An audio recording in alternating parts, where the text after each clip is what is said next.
681 चुनौतियों भरी रात प्रताप साहब साधना से बाहर आ गए हैं और वो 3 दिनों के समय में व्यक्तिगत रूप से यहाँ पहुँचेंगे। प्रताप रक्षक दल में खबर से जैसे अफरा तफरी मच गई। ये उन सभी के लिए किसी विस्फोट की तरह थी।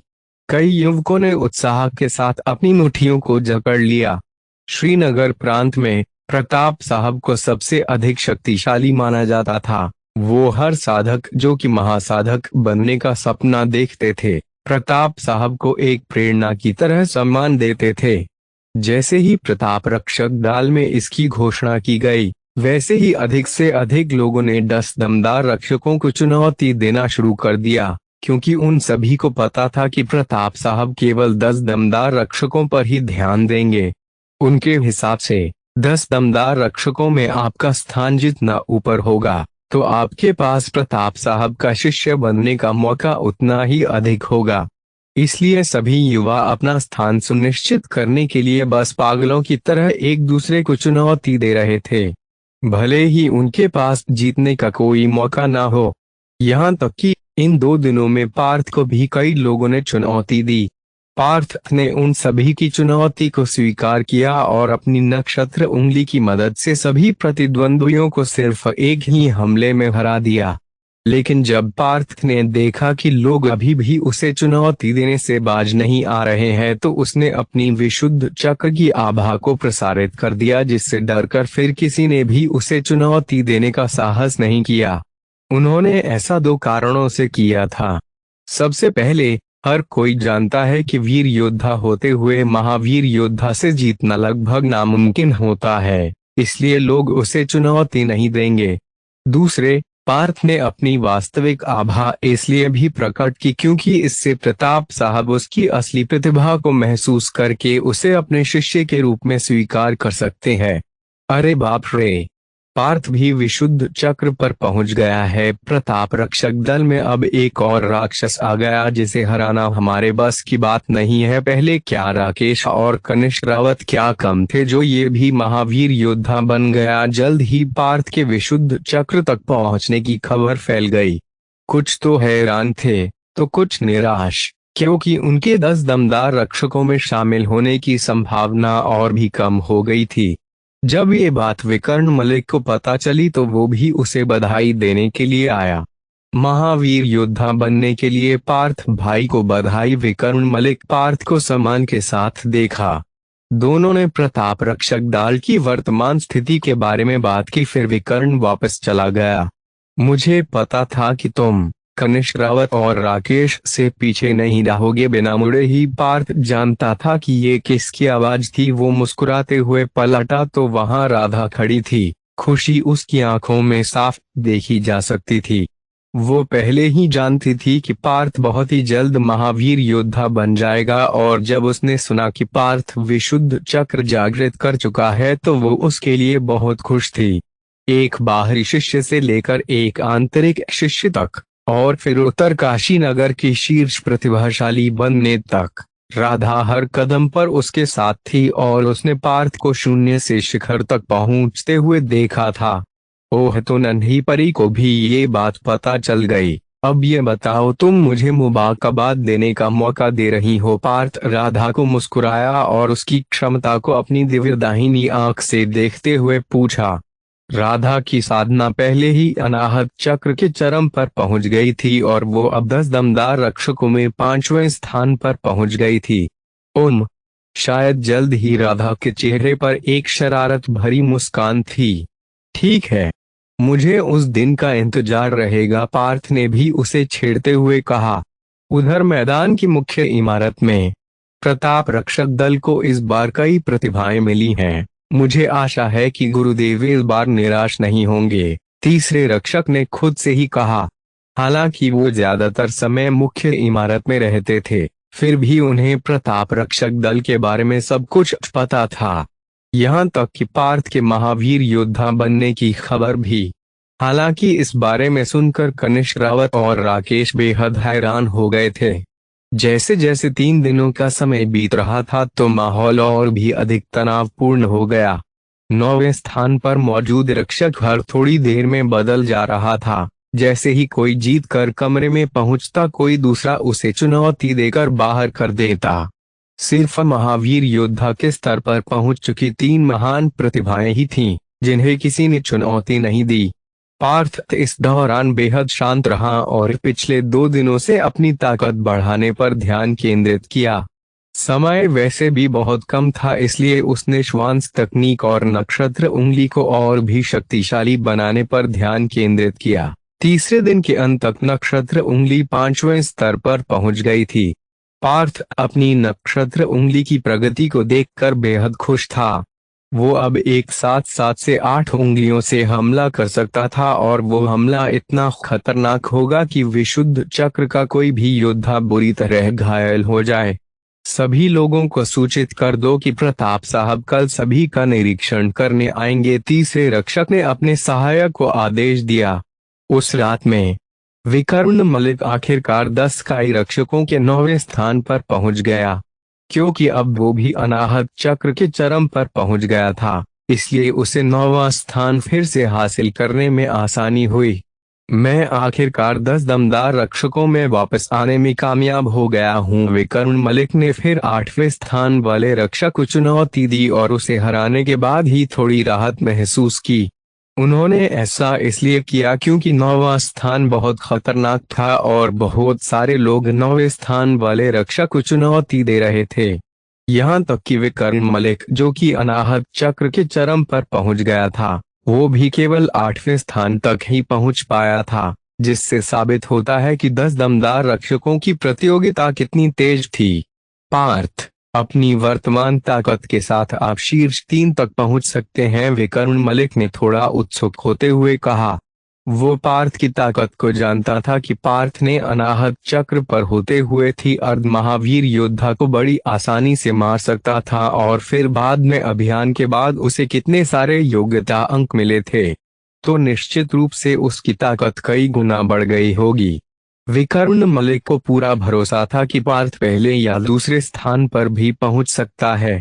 शक्ति के मामले में 10 दमदार रक्षक के भीतर कनिष्क रावत पहले, पार्थ दूसरे और राकेश तीसरे स्थान पर होना चाहिए। जाहिर है, ये अन्य लोगों के अपने विचार थे, लेकिन वास्तविकता में पार्थ अभी भी 10 दमदार रक्षकों में 10वें स्थान पर ही था। मैं पहले से ही विशुद्ध चक्र पर पहुंच गया हूँ, इसलिए वरीयता क्रमांक वास्तव में कोई मायने नहीं रखता है। पार्थ इन सभी बातों से बिल्कुल बेपरवाह था।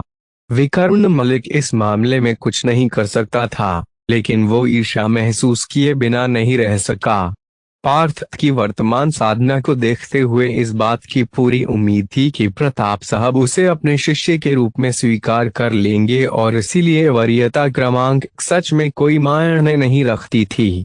उसने एक आह भरी और सोचा कि काश वो भी पार्थ की तरह होता, तो उसे भी इन सब बातों की चिंता नहीं करनी पड़ती। पार्थ को शीर्ष प्रतिभा कहा जा सकता था, जो 16 साल से पहले ही विशुद्ध चक्र तक पहुंच गया था।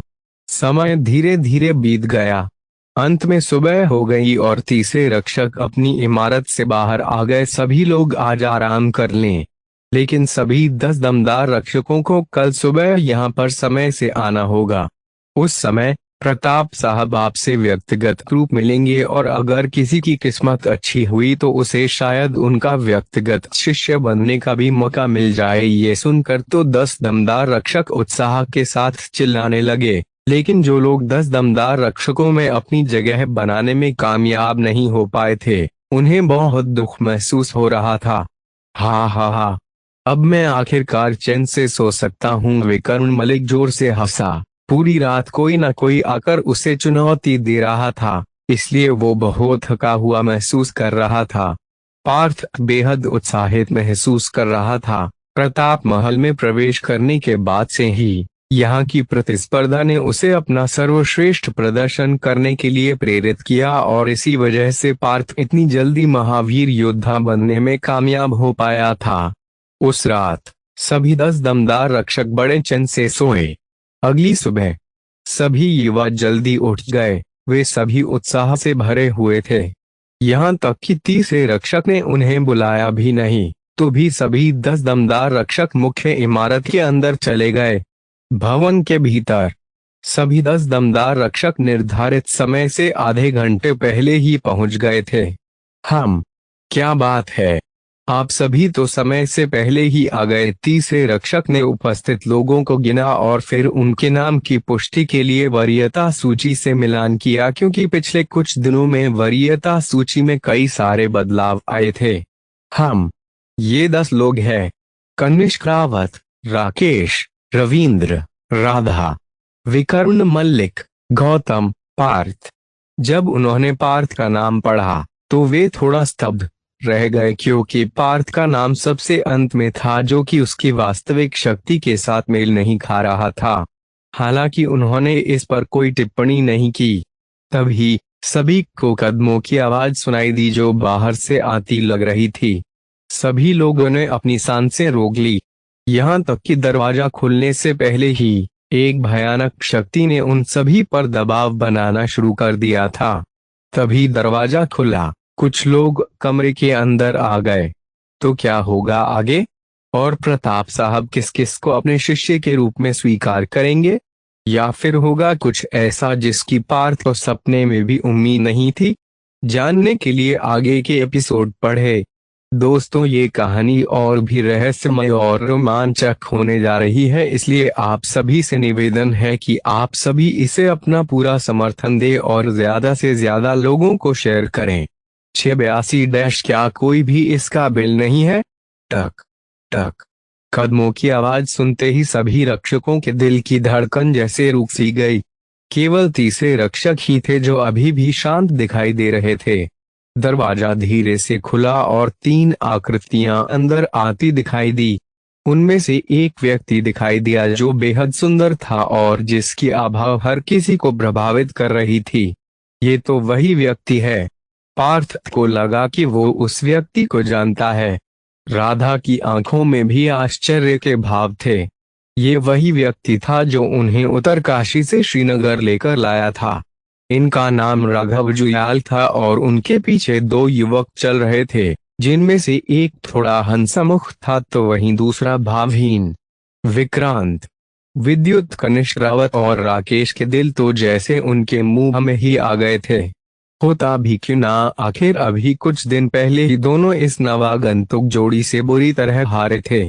ये दोनों यहाँ पर क्यों आए हैं? पार्थ ने जब उन दोनों को देखा तो वो भी थोड़ा हैरान था। उसने विक्रांत और विद्युत के साथ पहले भी बातचीत की थी, इसलिए वो जानता था कि उन दोनों की शक्ति कितनी भयानक थे। विशेष रूप से उस विद्युत की जो आज्ञा चक्र पर होते हुए भी सहस्रार चक्र के योद्धा को भी मार सकता था। इन दोनों की तुलना में 10 दमदार रक्षकों की शक्ति कुछ भी नहीं थी।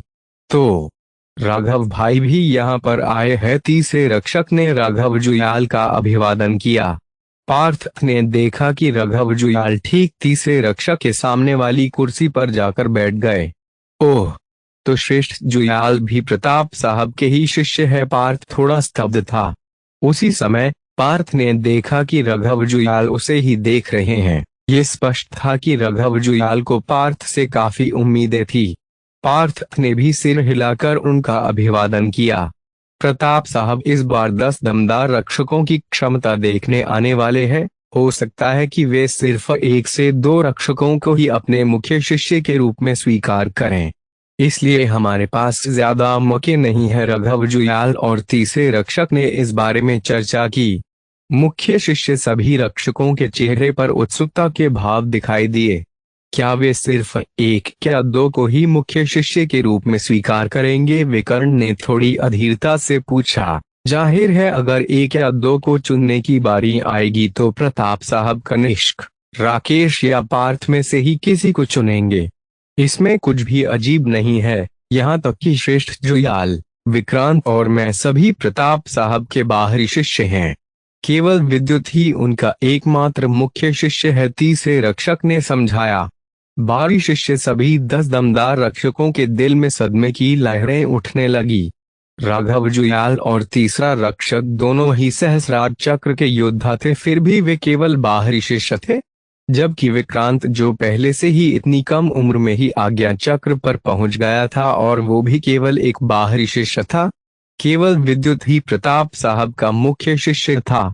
विद्युत मुझसे केवल 1 वर्ष ही बड़ा है और वो पहले से ही आज्ञा चक्र पर पहुंच चुका है, और तो और वो सहस्रार चक्र के योद्धा को भी मार सकता है।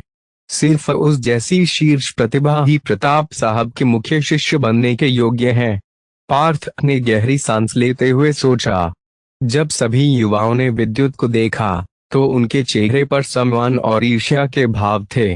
अगर देखा जाए तो विक्रांत और कनिष्क रावत की प्रतिभाएं अपनी पीढ़ी की शीर्ष प्रतिभाएं थीं, लेकिन वे दोनों भी विद्युत की अद्भुत प्रतिभा के सामने फीके थे। श्रीमान तीसरे रक्षक प्रताप साहब ने इन सभी 10 दमदार रक्षकों को आध्यात्मिक कक्ष में ले जाने का आदेश दिया है। जो व्यक्ति आया था वह एक रक्षक था। उसने आते ही सिर झुकाकर तीसरे रक्षक का अभिवादन किया। प्रताप सेना में 18 मुख्य रक्षक थे, लेकिन शीर्ष 3 ही उनमें सबसे शक्तिशाली थे। आध्यात्मिक कक्ष राघव जुयाल और तीसरे रक्षक ने एक दूसरे को देखा और दोनों की ही आंखों में जिज्ञासा के भाव थे। आध्यात्मिक कक्ष प्रताप महल में एक महत्वपूर्ण स्थान था और इसी कक्ष में प्रताप साहब अपनी साधना किया करते थे। आमतौर पर किसी को भी आध्यात्मिक कक्ष में प्रवेश करने की अनुमति नहीं दी जाती है जब तक कि खुद प्रताप साहब ने उन्हें न बुलाया हो। ऐसा लगता है कि गुरुदेव ने इस बार कुछ शिष्यों को स्वीकार करने का फैसला किया है। ये आप सभी के लिए एक बड़ा मौका है, राघव जुयाल ने उन सभी से कहा और फिर खड़े हो गए। उन्होंने आगे चलते हुए सभी का नेतृत्व किया। 10 दमदार रक्षकों ने इस समय एक अलग ही माहौल महसूस किया, लेकिन वे जानते थे कि आने वाले कुछ पल उनके पूरे जीवन को बदलने के लिए पर्याप्त होंगे। 3 साल पहले भाई विद्युत और मैं एक साथ आध्यात्मिक कक्ष में गए थे, लेकिन मैं केवल एक बाहरी शिष्य ही बन पाया, जबकि वो मुख्य शिष्य बन गया। विक्रांत ने एक गहरी सांस ली और उसने अपने बगल में चल रहे विद्युत की ओर देखकर असहाय महसूस किया। विद्युत अभी भी भावहीन अभिव्यक्ति के साथ चल रहा था। विक्रांत को तो इस बात का कोई होश ही नहीं था कि उस दिन आध्यात्मिक कक्ष में उन्हें कैसे चुना गया था, लेकिन उस दिन से ही उसका भाग्य बदल गया। एक बार अगर कोई प्रताप साहब का शिष्य बन गया, चाहे भले ही वो एक बाहरी शिष्य ही, तो उन्हें अपनी साधना को मजबूत करने के लिए कई कीमती औषधियां और संसाधन दिए जाएंगे। जल्द ही सभी लोग एक प्राचीन कक्ष के सामने पहुंच गए। कक्ष में प्रवेश करते समय उन्हें एक भी व्यक्ति नहीं दिखाई दिया, लेकिन जैसे ही पार्थ ने अपनी दैवीय आंख की शक्ति को जागृत किया तो उसने वहां पर 3-4 रक्षकों को गुप्त रूप से मौजूद देखा। प्रणाम गुरुदेव। सभी 10 दमदार रक्षक यहाँ पर आ चुके हैं। राघव जुयाल सम्मान के साथ दरवाजे पर खड़े थे और वहीं से पूछा। ठीक है, सभी को लेकर अंदर आ जाओ। कक्ष से एक गहरी आवाज सुनाई दी। वो आवाज बेहद धीमी थी, फिर ऐसा लग रहा था कि जैसे वो बादलों से आ रही हो, बिल्कुल साफ और स्पष्ट। 10 दमदार रक्षकों ने अपनी सांसें रोक ली। उन्हें ऐसा लगा कि वो अपने हर एक कदम के साथ स्वर्ग की ओर बढ़ रहे हैं। पार्थ ने बेहद उत्साहित महसूस किया और एक मन को प्रसन्न करने की भावना उसके पूरे शरीर में फैल गई। कक्ष के अंदर आने के बाद उसने अपनी दैवीय दाहिनी आंख को जागृत करने की हिम्मत नहीं की। क्या पता इसका प्रताप साहब इन सब से गुस्सा हो जाए। अब सभी लोग कक्ष के अंदर आ गए तो उस समय वो थोड़ा असहज महसूस कर रहे थे। यहाँ तक कि विद्युत और विक्रांत के चेहरे पर भी पहले वाली शांति नहीं थी। आध्यात्मिक कक्ष के अंदर एक व्यक्ति बड़े सिंहासन पर बैठे थे। उनकी अभिव्यक्ति बेहद शांत थी। यदि कोई उन्हें अपनी आंखों से नहीं देखता है तो उन्हें यह महसूस नहीं होता कि कोई व्यक्ति वहां मौजूद था। सिंहासन पर बैठे व्यक्ति ने पीतांबर धारण किया हुआ था, साथ ही कुछ आभूषण भी, लेकिन इसके अलावा उनकी आभा बिल्कुल किसी आम इंसान जैसी ही थी। गुरुदेव, 10 दमदार रक्षक यहाँ पर उपस्थित हैं, तीसरे रक्षक ने कहा। अच्छा, प्रताप साहब ने अपना सिर हिलाया और अपनी आंखें खोली। जब उन्होंने अपनी आंखें खोली तो सभी युवाओं उनकी आंखों में असीम महासागर जैसी गहराई को महसूस कर सकते थे। पार्थ को ये एहसास हुआ जैसे कि प्रताप साहब अपने प्रत्येक क्रियाकलाप से प्रकृति की ऊर्जा को अवशोषित करने में सक्षम है। उन्होंने हाथ हिलाकर उन सभी को बैठने के लिए संकेत दिया। राघव जुयाल, तीसरे रक्षक, विद्युत और विक्रांत प्रताप साहब के पास बैठे, जबकि अन्य 10 युवा अपने वरीयता क्रमांक के अनुसार वहां मौजूद के आसनों पर बैठ गए। पहला कनिष्क रावत था, दूसरा राकेश, तीसरा रविंद्र और 10वां पार्थ था। गुरुदेव, प्रताप रक्षक दल में इस बार कई प्रतिभाएं शामिल हुई हैं, तीसरे रक्षक ने धीरे से कहा। प्रताप साहब के चेहरे पर सामान्य भाव थे। उन्होंने बड़ी ही लापरवाही से 10 दमदार रक्षकों पर नजर डाली। आह! सभी 10 रक्षकों को ऐसा लगा कि जैसे उन पर बिजली गिर गई हो। पलक झपकते ही प्रताप साहब ने हर युवा के साधना के स्तर को जान लिया। पार्थ को यकीन था कि भले ही उसकी मृतकाष्ठ तकनीक का प्रयोग कर ले, फिर भी वो प्रताप साहब से अपने साधना के स्तर को छिपा नहीं पाएगा। ये सभी पिछली बार की तुलना में मजबूत है, लेकिन आप में से किसी के भी पास मेरे मुख्य शिष्य बनने का मौका नहीं है, प्रताप साहब ने भावहीन अभिव्यक्ति से कहा, जैसे कि वो कोई सामान्य बात कह रहे हो। लेकिन पार्थ ने उसकी आंखों में निराशा देखी। सभी 10 रक्षकों को ऐसा लगा जैसे उनके सारे सपने और उम्मीदें टूट गई हो। प्रताप साहब के अनुसार उनमें से किसी में भी वो प्रतिभा नहीं थी जिसे वे अपने शिष्य में ढूंढ रहे थे। ये कैसे हो सकता है? राघव जुयाल और तीसरा रक्षक दोनों हैरान और अविश्वास से भरे हुए थे। उनकी नजर में भले ही वे सभी विद्युत जैसे राक्षस नहीं थे, लेकिन कनिष्क रावत और पार्थ जैसे उच्च प्रतिभाशाली जरूर थे, और दोनों ही इस समय विशुद्ध चक्र पर पहुंच गए थे। गुरुदेव, यदि आप इनकी क्षमता का परीक्षण नहीं करते हैं तो फिर वास्तविकता का पता कैसे लगेगा? राघव जुयाल ने अधीरता से पूछा। हाँ, कनिष्क रावत पहले से ही विशुद्ध चक्र पर पहुंच चुका है, और अगर पार्थ की बात करें तो उसने विद्युत को भी बेहतर स्मृति के मामले में हरा दिया था। तीसरे रक्षक भी प्रताप साहब के निर्णय से थोड़े अनिच्छुक दिख रहे थे। आखिरकार इन प्रतिभाओं को दूर दूर के नगरों में जाकर खोजना, उन्हें यहाँ लाना, साथ ही उन्हें अपनी क्षमता बढ़ाने का मौका देने में काफी ऊर्जा, समय और धन की आवश्यकता होती है, और अब जब उन पर पहले ही इतनी मेहनत की जा चुकी है तो बिना परीक्षण के उन्हें अस्वीकार करना सरासर गलत होगा। तो क्या होगा आगे? क्या प्रताप साहब की नजरों में सभी 10 दमदार रक्षक अयोग्य है, या फिर होगा कुछ ऐसा भी है जिससे बाकी लोग अभी भी अनजान हैं? जानने के लिए आगे के एपिसोड पढ़ें। दोस्तों, ये कहानी और भी रहस्यमय और रोमांचक होने जा रही है, इसलिए आप सभी से निवेदन है कि आप सभी इसे अपना पूरा समर्थन दें और ज्यादा से ज्यादा लोगों को शेयर करें। 83 ऐसा कैसे हो सकता है? हॉल में उपस्थित सभी लोग अभी ही सदमे में थे। पार्थ ने अपने माथे को सहलाया। उसका मानना था कि प्रताप साहब ने सच में सभी के साधना स्तर को सिर्फ एक नजर में देख लिया था। युद्ध पथ विशाल साधना पथ की एक नींव मात्र है। अगर आप अगले स्तर तक पहुंचने के काबिल नहीं है तो फिर आपकी ताकत, साधना और तकनीकें किसी काम की नहीं है। प्रताप साहब की आवाज सभी के कानों में गूंजती हुई सी लग रही थी। वहां पर मौजूद आधे लोगों को तो प्रताप साहब की बातें समझ में ही नहीं आ रही थी, उन्हें थोड़ा अजीब लग रहा था। केवल कुछ ही लोग प्रताप साहब के शब्दों के अर्थ को समझने में कामयाब हुए थे। उनके अनुसार युद्ध पथ केवल एक नींव है। इस स्तर पर भले ही आपकी ताकत दूसरों से अधिक हो, लेकिन अगर आप अगले दायरे तक नहीं पहुंच सकते, ये सब बेकार है। पार्थ ने उनकी बातों को कुछ हद तक समझा। उसे याद आया जब उसने 1 महीने पहले श्रेष्ठ जुयाल के साथ बात की थी। तब श्रेष्ठ जुयाल ने कहा था, युद्ध पथ के सभी स्तर पर शरीर और हड्डियों को प्रशिक्षित करके मजबूत नींव बनाते हैं। पार्थ को अब उनकी कही बातों की गहराई का अंदाजा हुआ और उसने महसूस किया कि युद्ध पथ की साधना का असली उद्देश्य ताकत या तकनीक के बारे में नहीं था। माफी चाहूंगा, लेकिन मैं ये जानना चाहता हूँ कि अगर युद्ध पथ में साधना और ताकत महत्वपूर्ण नहीं है तो फिर क्या महत्वपूर्ण है? कनिष्क रावत खड़े होकर सम्मान से पूछा।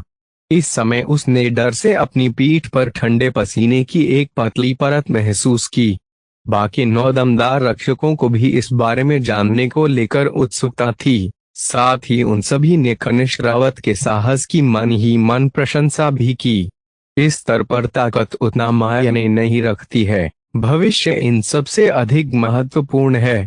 एक छोटी सी धारा की तरह जो आगे जाकर विशाल नदी में मिलती है। प्रताप साहब ने भी कनिष्क रावत को ध्यान से देखा। वो खुश थे कि किसी ने सवाल पूछने की हिम्मत तो दिखाई। भविष्य एक छोटी सी धारा की तरह जो विशाल नदी में मिलती है, पार्थ तुरंत समझ गया। जब कोई प्रताप साहब के स्तर पर पहुंच गया था तो उनके विचार सामान्य लोगों की तुलना में थोड़े अलग होते हैं। एक उदाहरण देना, एक वीर योद्धा बाकी वीर योद्धाओं से अधिक मजबूत है, लेकिन अगर वो कभी एक महावीर योद्धा ही न बन पाए तो उस ताकत का कोई मतलब नहीं है। ठीक उसी तरह जैसे श्रेष्ठ जुयाल ने ऋषभबिष्ट को अनाहत चक्र पर होने के बावजूद भी नहीं चुना, वहीं राधा को मणिपुर चक्र पर होने के बावजूद चुन लिया। इसका मतलब यह भी था कि प्रताप साहब की एक नजर में ही सभी 10 दमदार रक्षकों की क्षमता देख ली थी और उन्हें कोई भी उनकी अपेक्षाओं पर खरा नहीं उतरा। जाहिर है, जिन लोगों की क्षमता बेहतर होती है उनमें साधना भी उच्च स्तरीय होगी। यही कारण था कि वो 10 दमदार रक्षकों में से सिर्फ एक शिष्य ही चुनना चाहते थे। हालांकि मैं भी चाहूंगा कि आप सभी को एक और परीक्षण का मौका दिया जाए। प्रताप साहब ने ऐसा कहते ही मुट्ठी के आकार की एक पत्थर निकला जो कि पारदर्शी गेंद की तरह लग रहा था। ये गेंद एक विशेष प्रकार की सामग्री से बनाई गई थी। प्रताप साहब ने वो गेंद विद्युत को दी और उसे 10 दमदार रक्षकों को बारी बारी से देकर जांच करने को कहा। ओह, तो आखिरकार जांच प्रक्रिया शुरू हो गई है। विक्रांत ने अपने दिल की धड़कनों को बढ़ने से रोक नहीं पाया। उस समय जब वो विद्युत के साथ आध्यात्मिक कक्ष में आया था, तब भी प्रताप साहब ने इस गेंद का इस्तेमाल किया था। प्रताप साहब ने कहा, ये एक क्षमता मापक यंत्र है। ये किसी की भविष्य की क्षमता को माप सकता है। इसके द्वारा निकाले गए निष्कर्ष 99% तक सटीक होता है। यह सुनकर सभी रक्षक थोड़ा घबराया हुआ महसूस कर रहे थे। एक यंत्र किसी की क्षमता को भी माप सकता है, पार्थ ने मन ही मन सोचे बिना नहीं रह सका। विद्युत ने कनिष्क रावत को वो यंत्र सौंप दिया। अपनी आंखें बंद करें और अपनी चेतना और आध्यात्मिक शक्ति को इसके अंदर प्रवाहित करें, प्रताप साहब ने उन्हें बताया। जी श्रीमान। कनिष्क रावत ने एक गहरी सांस ली और खुद को शांत किया। फिर उसने अपनी ऊर्जा को अपने हाथ में मौजूद यंत्र में प्रसारित किया। यंत्र के अंदर सफेद रोशनी के कई घेरे दिखाई दिए। 1 घेरा, 2 घेरा, 3 घेरा, 5 घेरा, लेकिन 5वां घेरा पहले 4 सफेद घेरों के विपरीत हरे रंग में बदल गया था। आपने चौथे घेरे को पार कर लिया है, जिसका अर्थ है कि आपकी क्षमता एक नश्वर शरीर से थोड़ी सी अधिक है। वैसे तो इसे औसत कहा जा सकता है, लेकिन ये अभी भी मेरा मुख्य शिष्य बनने के लिए पर्याप्त नहीं है, प्रताप साहब ने कहा। इस बात को सुनकर कनिष्क रावत का चेहरा पीला पड़ गया। 10 दमदार रक्षकों में उसकी साधना सबसे अधिक थी, लेकिन प्रताप साहब की नजर में वो सिर्फ ठीक ठाक ही था। कनिष्क रावत के प्रदर्शन को देखकर अन्य प्रतिभाओं का दिल और अधिक घबरा गया। अब अगली बारी राकेश की थी। राकेश ने उस यंत्र को कांपते हुए हाथ से पकड़ा और आखिरकार अपनी चेतना को उसमें प्रवाहित कर दिया। यंत्र के आंतरिक भागों में सफेद रंग के घेरे दिखाई देने शुरू हो गए। 1 घेरा, 2 घेरा, 3 घेरा, 4 घेरा, लेकिन सफेद घेरा चौथे पर जाकर रुक गया। उसके बाद 5वां घेरा दिखाई नहीं दिया। आपकी क्षमता नश्वर शरीर की सीमा तक ही पहुंच पाई है, लेकिन ये मेरे लक्ष्य से बहुत दूर है, प्रताप साहब ने अपना सिर हिला दिया। ये कैसे हो सकता है? राकेश का चेहरा कोयले की तरह काला लग रहा था, जैसे कि उसने अपनी सारी संपत्ति खो दी हो। उसका जो परिणाम आया वो तो कनिष्क रावत की तुलना में कहीं अधिक खराब था। कनिष्क रावत ने कम से कम एक औसत मूल्यांकन प्राप्त हुआ था। इसके बाद अब रविंद्र की बारी थी। अब मेरी बारी है। रविंद्र ने उस यंत्र को गंभीर रूप से देखा और अपनी चेतना को यंत्र में प्रसारित कर दिया। यंत्र के अंदर 3 सफेद घेरे दिखाई दिए। उसके बाद आधे घेरे तक एक हल्का सफेद प्रकाश दिया यानी कि कुल 3.5 घेरे ही प्रकाशित हुए, जो कि राकेश की तुलना में और भी खराब थे। आपकी क्षमता नश्वर शरीर की सीमाओं के अंदर ही है और ये साधना की वास्तविक दुनिया में प्रवेश करने के लिए पर्याप्त नहीं है। प्रताप साहब ने अपना सिर हिला दिया। कनिष्क रावत के अलावा अन्य 2 भी प्रताप साहब की अपेक्षाओं तक नहीं पहुंचे। रविंद्र और राकेश की क्षमता उत्तरकाशी में सबसे अधिक होती, लेकिन वे यहाँ बेकार हैं। पार्थ का दिल थोड़ा बैठ सा गया। वो ये भी सोच रहा था कि साधना की वास्तविक दुनिया से प्रताप साहब का क्या मतलब है। रविंद्र के बाद अब राधा की बारी थी। पार्थ ने बड़ी ही उत्सुकता से राधा की ओर देखा। राधा भी इसे लेकर थोड़ा घबरा रही थी। आखिर में राधा ने खुद को शांत करके अपनी आंखें बंद कर लीं और उस यंत्र को अपने खूबसूरत गोरे हाथों से पकड़ लिया। राधा ने अपनी चेतना को यंत्र के आंतरिक भाग में प्रसारित किया। पहले 3 घेरे प्रकाशित हुए, लेकिन जल्द ही ये 5 पर पहुंच गए। लेकिन 5वां घेरा बेहद अस्थिर था और रंग सफेद नहीं था और नहीं हरा था। हम प्रताप साहब गहरे विचार में चले गए, क्योंकि राधा की स्थिति बाकी तीनों से अलग थी। क्या राधा की क्षमता अद्वितीय है? पार्थ ने सोचा। प्रताप साहब ने कुछ विचार के बाद अपना मुंह खोला। आपकी क्षमता विशेष है, लेकिन अभी भी इसे कनिष्क रावत से बहुत अधिक नहीं कहा जा सकता। इस मूल्यांकन को प्राप्त करने के बाद राधा ने एक गहरी सांस ली। राधा का परीक्षण समाप्त होने के बाद अब 5वें रक्षक की बारी थी, फिर 6ठे, फिर 7वें, लेकिन उनमें से कोई भी प्रताप साहब की अपेक्षाओं पर खरा नहीं उतरा। अब मेरी बारी है। विकर्ण मलिक ने कांपते हुए हाथों से विद्युत से उस यंत्र को ले लिया। जल्द ही यंत्र के भीतर 3.5 घेरे दिखाई दिए।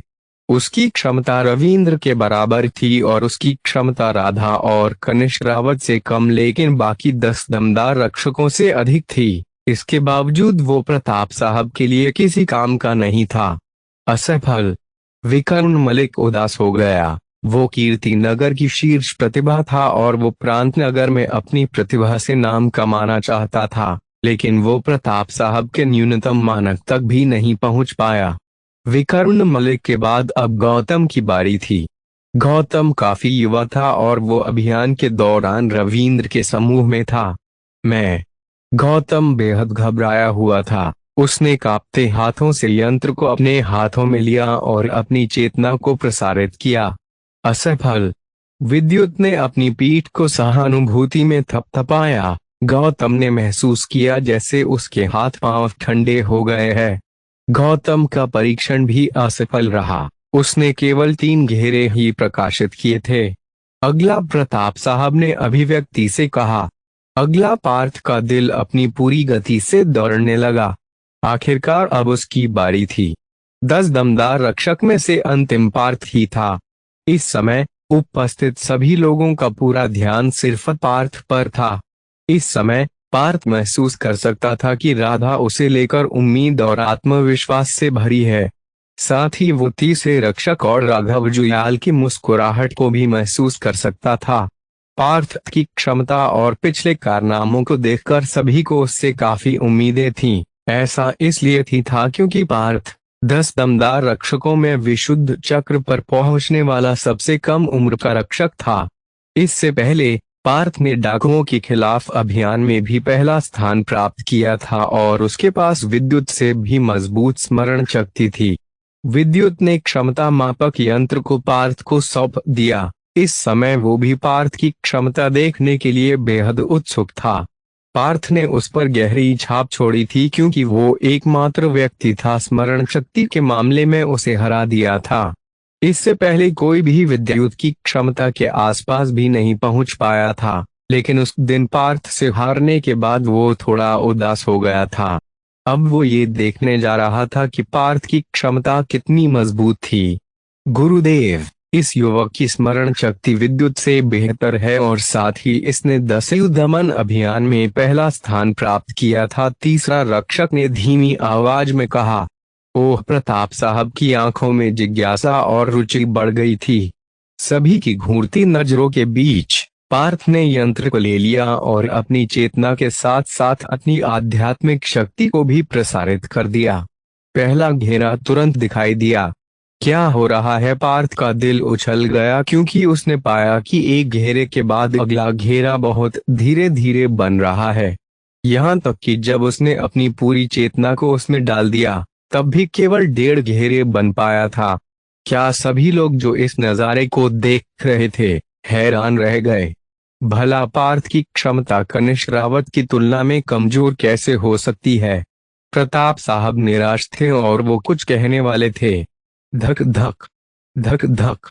पार्थ ने अचानक अपनी दाहिनी आंख की गहराई से एक धड़कन की आवाज सुनी जिसने उसके पूरे शरीर में ऊर्जा की एक गर्म धारा को प्रवाहित कर दिया। सफेद घेरे जो आगे बढ़ना बंद हो गए थे अचानक फिर से आगे बढ़े और 2 घेरे तक पहुंच गए। 2 घेरे तक पहुंचने के बाद सफेद घेरे धीरे धीरे आगे बढ़ते रहे। 2 घेरे, 3 घेरे, 3.5 घेरे। क्या ऐसा नहीं हो सकता? तो क्या होगा आगे? क्या पार्थ की क्षमता कनिष्क और राधा से बेहतर साबित होगी और वो प्रताप साहब का मुख्य शिष्य बन पाएगा, या फिर उनकी सारी उम्मीदों पर फिर जाएगा पानी? जानने के लिए आगे के एपिसोड पढ़ें। दोस्तों, ये कहानी और भी रहस्यमय और रोमांचक होने जा रही है, इसलिए आप सभी से निवेदन है कि आप सभी इसे अपना पूरा समर्थन दें और ज्यादा से ज्यादा लोगों को शेयर करें। 684 छिपा हुआ उद्देश्य। सभी का ध्यान पार्थ के हाथ में मौजूद यंत्र पर था। घेरा अचानक से प्रकाशित हो गया, फिर रुक गया और फिर से प्रकाशित हो गया। इस बदलाव को वहां मौजूद सभी लोग बड़ी ही हैरानी से देख रहे थे। आज से पहले इस तरह की घटना नहीं हुई थी। यहाँ तक कि प्रताप साहब जो कुछ कहने ही जा रहे थे इस बदलाव से बिल्कुल स्तब्ध रह गए थे। आखिरकार ये पहली बार था जब वो इस तरह से कुछ होता देख रहे थे। लेकिन केवल पार्थ ही वास्तविकता को पूरी तरह से जानता था कि उसकी क्षमता 2 घेरों से अधिक नहीं थी। 2.5 घेरे, 3 घेरे, 3.5 घेरे। उसकी दिव्य दाहिनी आंख से निकल रही ऊर्जा धीरे धीरे उसके शरीर से होते हुए यंत्र में अंदर पहुंच रही थी, जिससे प्रकाशित घेरों की मात्रा 3.5 तक पहुंच गई। लेकिन ये अभी भी रुकी नहीं थी। 3.5 घेरे, 4 घेरे, 4.5 घेरे। वहां मौजूद लोगों ने अपनी सांसें रोक रखी थी। कनिष्क रावत और राधा को छोड़कर बाकी सभी 10 दमदार रक्षकों की क्षमता 4 घेरों से कम थी। सभी बड़ी उत्सुकता से यंत्र को देख रहे थे कि क्या पार्थ बाकी सबसे ज्यादा घेरों को प्रकाशित कर पाएगा। लेकिन अचानक यंत्र में मौजूद घेरे आखिरकार प्रकाशित होना बंद हो गए। 4.5 घेरे, 4 सफेद घेरों के बाद एक पीले रंग का घेरा दिखाई दिया। सभी रक्षकों में 5 घेरे अभी तक की सबसे अधिक क्षमता थी, लेकिन क्योंकि 5वां घेरा सफेद ना होकर पीले रंग का था इसलिए इसे पूरे 5 घेरे नहीं माने जाएंगे। और ये वही सीमा थी जब पार्थ ने अपनी दिव्य दाहिनी आंख की शक्तियों का उपयोग करना बंद कर दिया था, क्योंकि वो जानता था कि अगर वो दिव्य आंख की शक्ति अधिक प्रयोग करता है तो प्रताप साहब इसे समझ जाएंगे और अभी किसी को उसकी दाहिनी आंख के बारे में बताने का उचित समय नहीं आया था। 5वां घेरा प्रकाशित हुआ है, लेकिन ये कनिष्क रावत की तुलना में थोड़ा कमजोर है। इस तरह से तुम्हारा शरीर एक अर्ध आध्यात्मिक शरीर होना चाहिए। प्रताप साहब की अभिव्यक्ति एक बार फिर से सामान्य हो गई। इस परीक्षण के बाद ये स्पष्ट था कि पार्थ की क्षमता कनिष्क रावत से थोड़ी कम थी और इस बात से उन्हें बिल्कुल भी आश्चर्य नहीं हुआ। अर्ध आध्यात्मिक शरीर, इसे बहुत अच्छा नहीं माना जाता है। विद्युत ने यंत्र को पार्थ के हाथ से ले लिया। उसे थोड़ी निराशा भी हुई। इससे पहले जब पार्थ ने उसे स्मरण शक्ति के मामले में हराया था तब वो थोड़ा हैरान हुआ था। उसे लगा कि शायद पार्थ की क्षमता भी उसके बराबर होगी, लेकिन इस परिणाम के बाद ये स्पष्ट था कि अब वो पार्थ को खुद से कहीं कम समझता था। गुरुदेव, तो आप किन लोगों को अपने शिष्य के रूप में स्वीकार करने जा रहे हैं? तीसरे रक्षक ने पूछा। इनमें से कोई भी मेरे मुख्य शिष्य बनने के योग्य नहीं है। प्रताप साहब ने अपना सिर हिला दिया। उन्होंने बेहद साफ लहजे में अपना निर्णय सुना दिया। अब तक केवल एक व्यक्ति था जिससे वे पूरी तरह से संतुष्ट थे, और वो विद्युत था। उनकी बात सुनकर सभी के सिर निराशा में झुक गए। लेकिन फिर भी मैं ये देख सकता हूँ कि इस बार प्रताप रक्षक दल ने वास्तव में पहले से बेहतर प्रतिभाएं खोजी है, और उनमें से कुछ मेरे बाहरी शिष्य बन सकते हैं। प्रताप साहब ने अपने शब्दों को एक नया ही मोड़ दे दिया। बाहरी शिष्य कनिष्क रावत और बाकियों की आंखें में एक छोटी सी उम्मीद फिर से नजर आई। हालांकि उनमें से कोई भी मुख्य शिष्य बनने में कामयाब नहीं हुआ, फिर भी उनमें से कुछ अभी भी उनके बाहरी शिष्य बन सकते हैं। प्रताप साहब पूरे गढ़वाल राज्य में किसी महापुरुष की तरह थे, यहाँ तक कि सामान्य महावीर योद्धा भी उनसे ज्ञान पाने में सक्षम नहीं थे। अगर वे उनके बाहरी शिष्य भी बन पाए तो उनके पास उनसे कुछ ज्ञान प्राप्त करने का अच्छा मौका होगा। इसके अलावा विक्रांत, तीसरे रक्षक और राघव जुयाल भी उनके बाहरी शिष्य ही थे, लेकिन फिर भी उनकी स्थिति बाकियों से कहीं ऊंची थी। तो आपने जिन्हें बाहरी शिष्य के रूप में चुना है, वे इनमें से कौन है? राघव जुयाल ने पूछा। इन दोनों के पास आध्यात्मिक शरीर है, इसलिए मैं उन्हें अपने बाहरी शिष्य के रूप में स्वीकार करता हूँ। प्रताप साहब ने कनिष्क रावत और राधा को देखा। लेकिन पार्थ के बारे में क्या? वो यहाँ सबसे कम उम्र का है और उसकी साधना भी उच्च स्तर की है। इसके अलावा उसने तो विद्युत को भी एक बार हरा दिया था, और वो 10 दमन अभियान में पहले स्थान पर आया था। राघव जुयाल ने बड़ी जल्दी में पार्थ की सभी खूबियों के बारे में बता दिया। पार्थ वो प्रतिभा थी जिसे वे खुद उत्तरकाशी से लेकर आए थे, और उन्हें उससे काफी उम्मीदें थीं। लेकिन उन सब में सबसे ज्यादा निराश कोई और था, ये राधा थी। उसने पार्थ को शून्य से शिखर तक पहुंचते देखा था, यहाँ तक कि वो पार्थ को अपना आदर्श भी मानती थी। वो अच्छी तरह से जानती थी कि पार्थ की क्षमता कनिष्क और खुद उससे भी कहीं अधिक है। उनके पास सिर्फ एक कर्द आध्यात्मिक शरीर है। इस तरह के शरीर के साथ महासाधक बनना बहुत कठिन होगा। प्रताप साहब ने थोड़ी देर विचार करने के बाद कहा। लेकिन ये देखते हुए कि तीसरे रक्षक और राघव जुयाल दोनों ही पार्थ की कितनी प्रशंसा कर रहे थे, तो आखिरकार उन्होंने हंसते हुए कहा, ओह ठीक है, मैं उसे भी बाहरी शिष्य के रूप में स्वीकार करता हूँ। ये पहली बार है जब मैंने 3 शिष्यों को स्वीकार किया है। प्रताप साहब का फैसला सुनते ही राघव जुयाल और तीसरे रक्षक पार्थ की तरफ देखकर मुस्कुराए। पार्थ ने भी उनकी तरफ आभार भरी नजरों से देखा। गुरुदेव, मैं विश्वास दिलाता हूँ कि आपको आज फैसले पर पछतावा नहीं होगा, राघव जुयाल ने आत्मविश्वास से कहा। ओह, प्रताप साहब को नहीं पता था कि राघव जुयाल को पार्थ पर इतना विश्वास क्यों है। राघव जुयाल ने भी उन्हें अधिक नहीं समझाया। उन्होंने पार्थ की उस आभा को याद किया जो उसने हिमगिरी गुरुकुल में ऋषभबिष्ट का सामना करते समय जारी किया था। वो आभा इतनी विशिष्ट थी जिसे अपने 7 चक्र जागृत कर चुके अधिकांश साधक भी जारी नहीं कर सकते थे। कनिष्क रावत, राधा, पार्थ, आज से आप गुरुदेव के बाहरी शिष्य बन जाएंगे, तीसरे रक्षक ने घोषणा की। आपको बाहरी शिष्य होने की वजह से अब ज्यादा औपचारिक होने की आवश्यकता नहीं है, प्रताप साहब ने मुस्कुराते हुए कहा। उनकी दृष्टि पार्थ और अन्य दोनों को एक नजर देखने के बाद आखिर में विद्युत पर ठहरी, तब जाकर उनके चेहरे पर सच्ची मुस्कान दिखाई दी। पार्थ और अन्य भी समझ गए प्रताप साहब को उन लोगों से बहुत ज्यादा उम्मीद नहीं है, और साथ ही ये भी कि बाहरी शिष्यों को केवल कभी कभी ही निर्देश मिलेंगे। प्रताप साहब के पास केवल एक मुख्य शिष्य था विद्युत, और प्रताप साहब का पूरा ध्यान सिर्फ उसी के विकास पर होगा। सभी शिष्यों के चयन के बाद अन्य 7-10 दमदार रक्षक वहां से चले गए। जल्द ही केवल प्रताप साहब और उनके शिष्य ही वहां पर बचे थे। यहाँ तक कि तीसरे रक्षक और राघव जुयाल के पास भी कुछ जरूरी काम थे, इसलिए वे दोनों भी वहां से चले गए। इसलिए अब वहां केवल विद्युत, विक्रांत, कनिष्क रावत, राधा और पार्थ ही बच्चे थे। अब जब आप सभी मेरे शिष्य बन गए हैं तो आप मुझसे एक सवाल पूछ सकते हैं, प्रताप साहब ने उन सब की ओर देखते हुए कहा।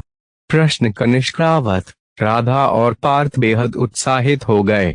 उनके पास स्पष्ट रूप से अपने गुरुवार से पूछने के लिए कई सवाल थे। गुरुदेव, एक आध्यात्मिक शरीर क्या है? इस बार भी कनिष्क रावत ने ही पहला सवाल पूछा। आध्यात्मिक और नश्वर शरीर, ये वही सवाल था जो पार्थ भी प्रताप साहब से पूछना चाहता था। संपूर्ण आर्यावर्त में अरबों लोग रहते हैं और वे सभी अपनी अलग क्षमता के साथ पैदा होते हैं। उनमें से 99% से अधिक मनुष्य सामान्य हैं और उनके पास एक नश्वर शरीर होता है। प्रताप साहब ने नश्वर शरीर की अवधारणा को समझाया। पार्थ समझ गया कि उसका क्या मतलब है।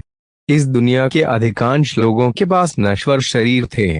उदाहरण के लिए, दिव्य अंक के विलय होने से पहले पार्थ के पास 100% एक नश्वर शरीर ही था। लेकिन रहस्यमय दाहिनी अंक के विलय के बाद उसका रक्त और क्षमता सभी प्रभावित हो गए और अब उसका शरीर एक अर्ध आध्यात्मिक शरीर बन गया था। नश्वर शरीर को भी अलग अलग श्रेणियों में विभाजित किया जाता है: निम्न, मध्य, उच्च और शीर्ष। इसे ऐसे समझा जा सकता है कि परीक्षण में अगर एक घेरा प्रकाशित होता है तो इसका मतलब है कि आपका शरीर निम्न स्तरीय नश्वर शरीर है, 2 का मतलब मध्य स्तरीय नश्वर शरीर होगा और 4 घेरे का मतलब था कि शीर्ष नश्वर शरीर।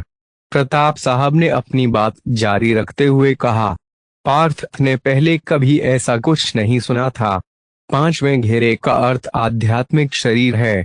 आध्यात्मिक शरीर वाले लोगों को नश्वर शरीर वाले लोगों की तुलना में एक फायदा होता है। वे प्रतिभाएं कुछ समय में पवित्र युद्ध पथ तक पहुंचकर महासाधक बन सकते हैं, लेकिन ये इस बात पर निर्भर करती हैं कि उनके शरीर को कितनी अच्छी तरह से विकसित किया गया है। प्रताप साहब ने आखिरकार समझाया कि नश्वर और आध्यात्मिक शरीरों का क्या मतलब है। इससे पार्थ के ज्ञान में वृद्धि हुई। इसके बाद राधा ने प्रताप साहब से एक सवाल पूछा। राधा ने पूछा था, गुरुदेव, क्या पवित्र युद्ध पथ के ऊपर भी कोई साधना स्तर होता है? इस सवाल को सुनकर पार्थ ने भी रुचि दिखाई। जब वे उत्तरकाशी में रहते थे तो वे केवल युद्ध पथ के बारे में ही जानते थे। उस समय पवित्र मार्शल पथ सिर्फ एक अफवाह थी। लेकिन जब वे प्रताप साहब से मिले तो पार्थ ने सोचा कि वे महासाधक बन चुके हैं। फिर क्या पवित्र युद्ध पथ के ऊपर भी कोई साधना स्तर था? हाँ, प्रताप साहब की आंखों में एक प्रकाश चमक गया। उनकी आंखों में एक उत्साह नजर आया, लेकिन फिर जल्द ही वो निराशा में बदल गया। लेकिन आप लोगों में कोई भी शायद उस स्तर को कभी छू भी नहीं पाएगा। ये सुनकर पार्थ और बाकी दोनों ने महसूस किया कि उनका दिल जैसे रुक गया हो। इसका मतलब है कि पवित्र युद्ध पथ के ऊपर साधना स्तर मौजूद है। जल्द ही पार्थ ने भी एक सवाल पूछा, गुरुदेव, युद्ध पथ का सबसे महत्वपूर्ण उद्देश्य क्या है? हमें ये समझना होगा कि शरीर सबसे महत्वपूर्ण है। युद्ध पथ का उद्देश्य रक्त, हड्डियों और अंगों को मजबूत करना है। आध्यात्मिक शक्ति का सही उपयोग लोगों को मारने के लिए नहीं है, बल्कि इसका उपयोग साधक के शरीर को मजबूत करने के लिए किया जाता है। इस तरह से देखा जाए तो कई साधक गलत रास्ते पर चले गए हैं। प्रताप साहब मुस्कुराए। पार्थ युद्ध पथ के बारे में अब पहले से कहीं अधिक समझ गया था। गुरुदेव, आप इतनी सारी प्रतिभाओं को निखारने की कोशिश कर रहे हैं, इन सब के पीछे क्या आपका कोई विशेष उद्देश्य है? पार्थ ने आखिरकार वो सवाल पूछ ही लिया जिसने उसे सबसे अधिक परेशान किया था। जब से उन्होंने प्रताप महल में प्रवेश किया था तभी से दूसरों को ये कहते हुए सुना था कि प्रताप साहब शीर्ष प्रतिभाओं को पसंद करते हैं और इसीलिए वे अपने लोगों को राज्य भर में भेजकर यहाँ लाते हैं और उन्हें प्रशिक्षित करते हैं। उसे और राधा दोनों को भी प्रताप सेना द्वारा ही खोजा गया था और राघव जुयाल व्यक्तिगत रूप से उन्हें लेने के लिए आए थे। पार्थ के सवाल ने प्रताप साहब के शरीर को कठोर बना दिया और उनकी आंखों में एक ठंडी रोशनी चमकने लगी। एक पल में ही पार्थ और अन्य लोगों ने अपने ऊपर एक भारी दबाव महसूस किया। प्रताप साहब ने अपनी आभा को भी जारी नहीं किया था, लेकिन उनकी मानसिक ऊर्जा के दबाव ने दूसरों को कांपने पर मजबूर कर दिया था। सौभाग्य से ये दबाव एक पल बाद ही समाप्त हो गया। फिर भी कनिष्क रावत के माथे पर ठंडा पसीना दिखाई दिया। पार्थ, इस सवाल का तुमसे कोई लेना देना नहीं है। गुरुदेव सभी प्रतिभाओं को यहाँ लेकर आते हैं क्योंकि वो उन्हें निखारना और प्रशिक्षित करना पसंद करते हैं। क्या तुम्हें लगता है कि मास्टर का कोई छिपा हुआ उद्देश्य हो सकता है? विक्रांत गुस्से से चिल्लाया। तो क्या होगा आगे? क्या सच में प्रताप साहब केवल शीर्ष प्रतिभाओं को प्रशिक्षित करना पसंद करते हैं, या फिर उनका छिपा हुआ मकसद है जो पार्थ और बाकी शिष्यों के लिए घातक साबित हो सकता है? जानने के लिए आगे के एपिसोड पढ़े। 685 अधूरी इच्छा या कोई जल। दोस्तों, आज से मैं रोजाना 2 चैप्टर अपलोड करूंगा, लेकिन आप सभी को भी दिव्य आई को सपोर्ट करना होगा और इस स्टोरी कम से कम 10 लोगों को शेयर करना होगा। मैं लगातार 15 दिनों तक 2 चैप्टर अपलोड करूंगा, लेकिन अगर आप सबका पूरा सपोर्ट नहीं मिला तो हो सकता है कि आगे से मैं हफ्ते में सिर्फ 3 से 4 चैप्टर ही अपलोड कर पाऊँ। अब फैसला आपका है कि हम किस तरह से आगे बढ़ेंगे। अब आगे की कहानी।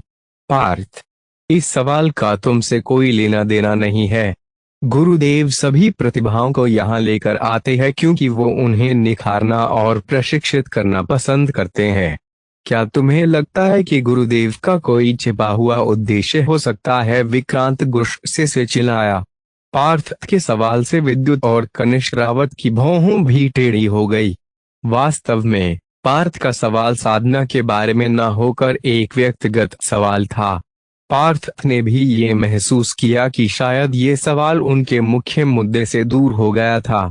ये पहली बार है जब किसी ने मुझसे इस तरह का सवाल पूछा है। प्रताप साहब की अभिव्यक्ति वापस सामान्य हो गई और उन्होंने पार्थ पर एक नजर डाली। वे स्पष्ट रूप से इस बात पर गुस्सा नहीं हुए थे। गुरुदेव सच में बहुत अच्छे हैं, वरना इस तरह के व्यक्तिगत सवाल से कोई भी गुस्सा हो सकता था। विक्रांत और अन्य लोगों ने एक राहत की सांस ली कि प्रताप साहब को गुस्सा नहीं आया। हालांकि पार्थ के सवाल में अन्य शिष्य भी रुचि रखते थे। कनिष्क रावत और विक्रांत सभी समझदार थे। वे जानते थे कि प्रताप साहब ने शीर्ष प्रतिभाओं को इसलिए नहीं खोजा क्योंकि वे ऐसा करना पसंद करते थे, बल्कि उनका कोई ना कोई उद्देश्य जरूर होगा। प्रताप साहब धीरे धीरे अपने हाथों को अपनी पीठ के पीछे बांधकर खड़े हो गए और आकाश की तरफ देखकर एक आह भरी। पार्थ ने प्रताप साहब की आंखों में कई तरह के भाव महसूस किया। उनमें बेबसी, नफरत और अपेक्षा जैसे भाव नजर आ रहे थे। ऐसा लग रहा था कि जैसे उन्होंने अपने जीवन में कई दुखों का अनुभव किया था। इन वर्षों में मैं अपनी एक अधूरी इच्छा की पूर्ति के लिए ही प्रतिभाओं को ढूंढकर उन्हें प्रशिक्षित कर रहा हूँ। ये ऐसा काम है जो मैं खुद नहीं कर सकता। मुझे इसके लिए युवा पीढ़ी पर निर्भर होने की जरूरत है। प्रताप साहब ने तब उपस्थित युवाओं के चेहरे को एक सरसरी निगाह से देखा और फिर उन्होंने विद्युत को बड़ी उम्मीद और आशा के साथ देखा। एक अधूरी इच्छा, क्या कुछ ऐसा भी है जो प्रताप साहब भी नहीं कर सकते हैं? सभी शिष्यों ने एक दूसरे को देखा। वे सभी इस बात से चौंक गए थे। हर कोई जानता था कि प्रताप साहब गढ़वाल राज्य में सबसे शक्तिशाली है। तो फिर ऐसा क्या था जो वे खुद भी नहीं कर सकते? तो क्या गुरुदेव हमें उस इच्छा के बारे में बता सकते हैं जो हमें पूरा करने की जरूरत है? अब तो पार्थ और भी अधिक उत्सुक हो गया था। हालांकि प्रताप साहब ने पार्थ के सवाल का कोई जवाब नहीं दिया। उन्होंने बस एक गहरी सांस छोड़ी। अब आप सब यहाँ से जा सकते हैं। प्रताप साहब ने अपने हाथ से सभी को जाने का संकेत दिया।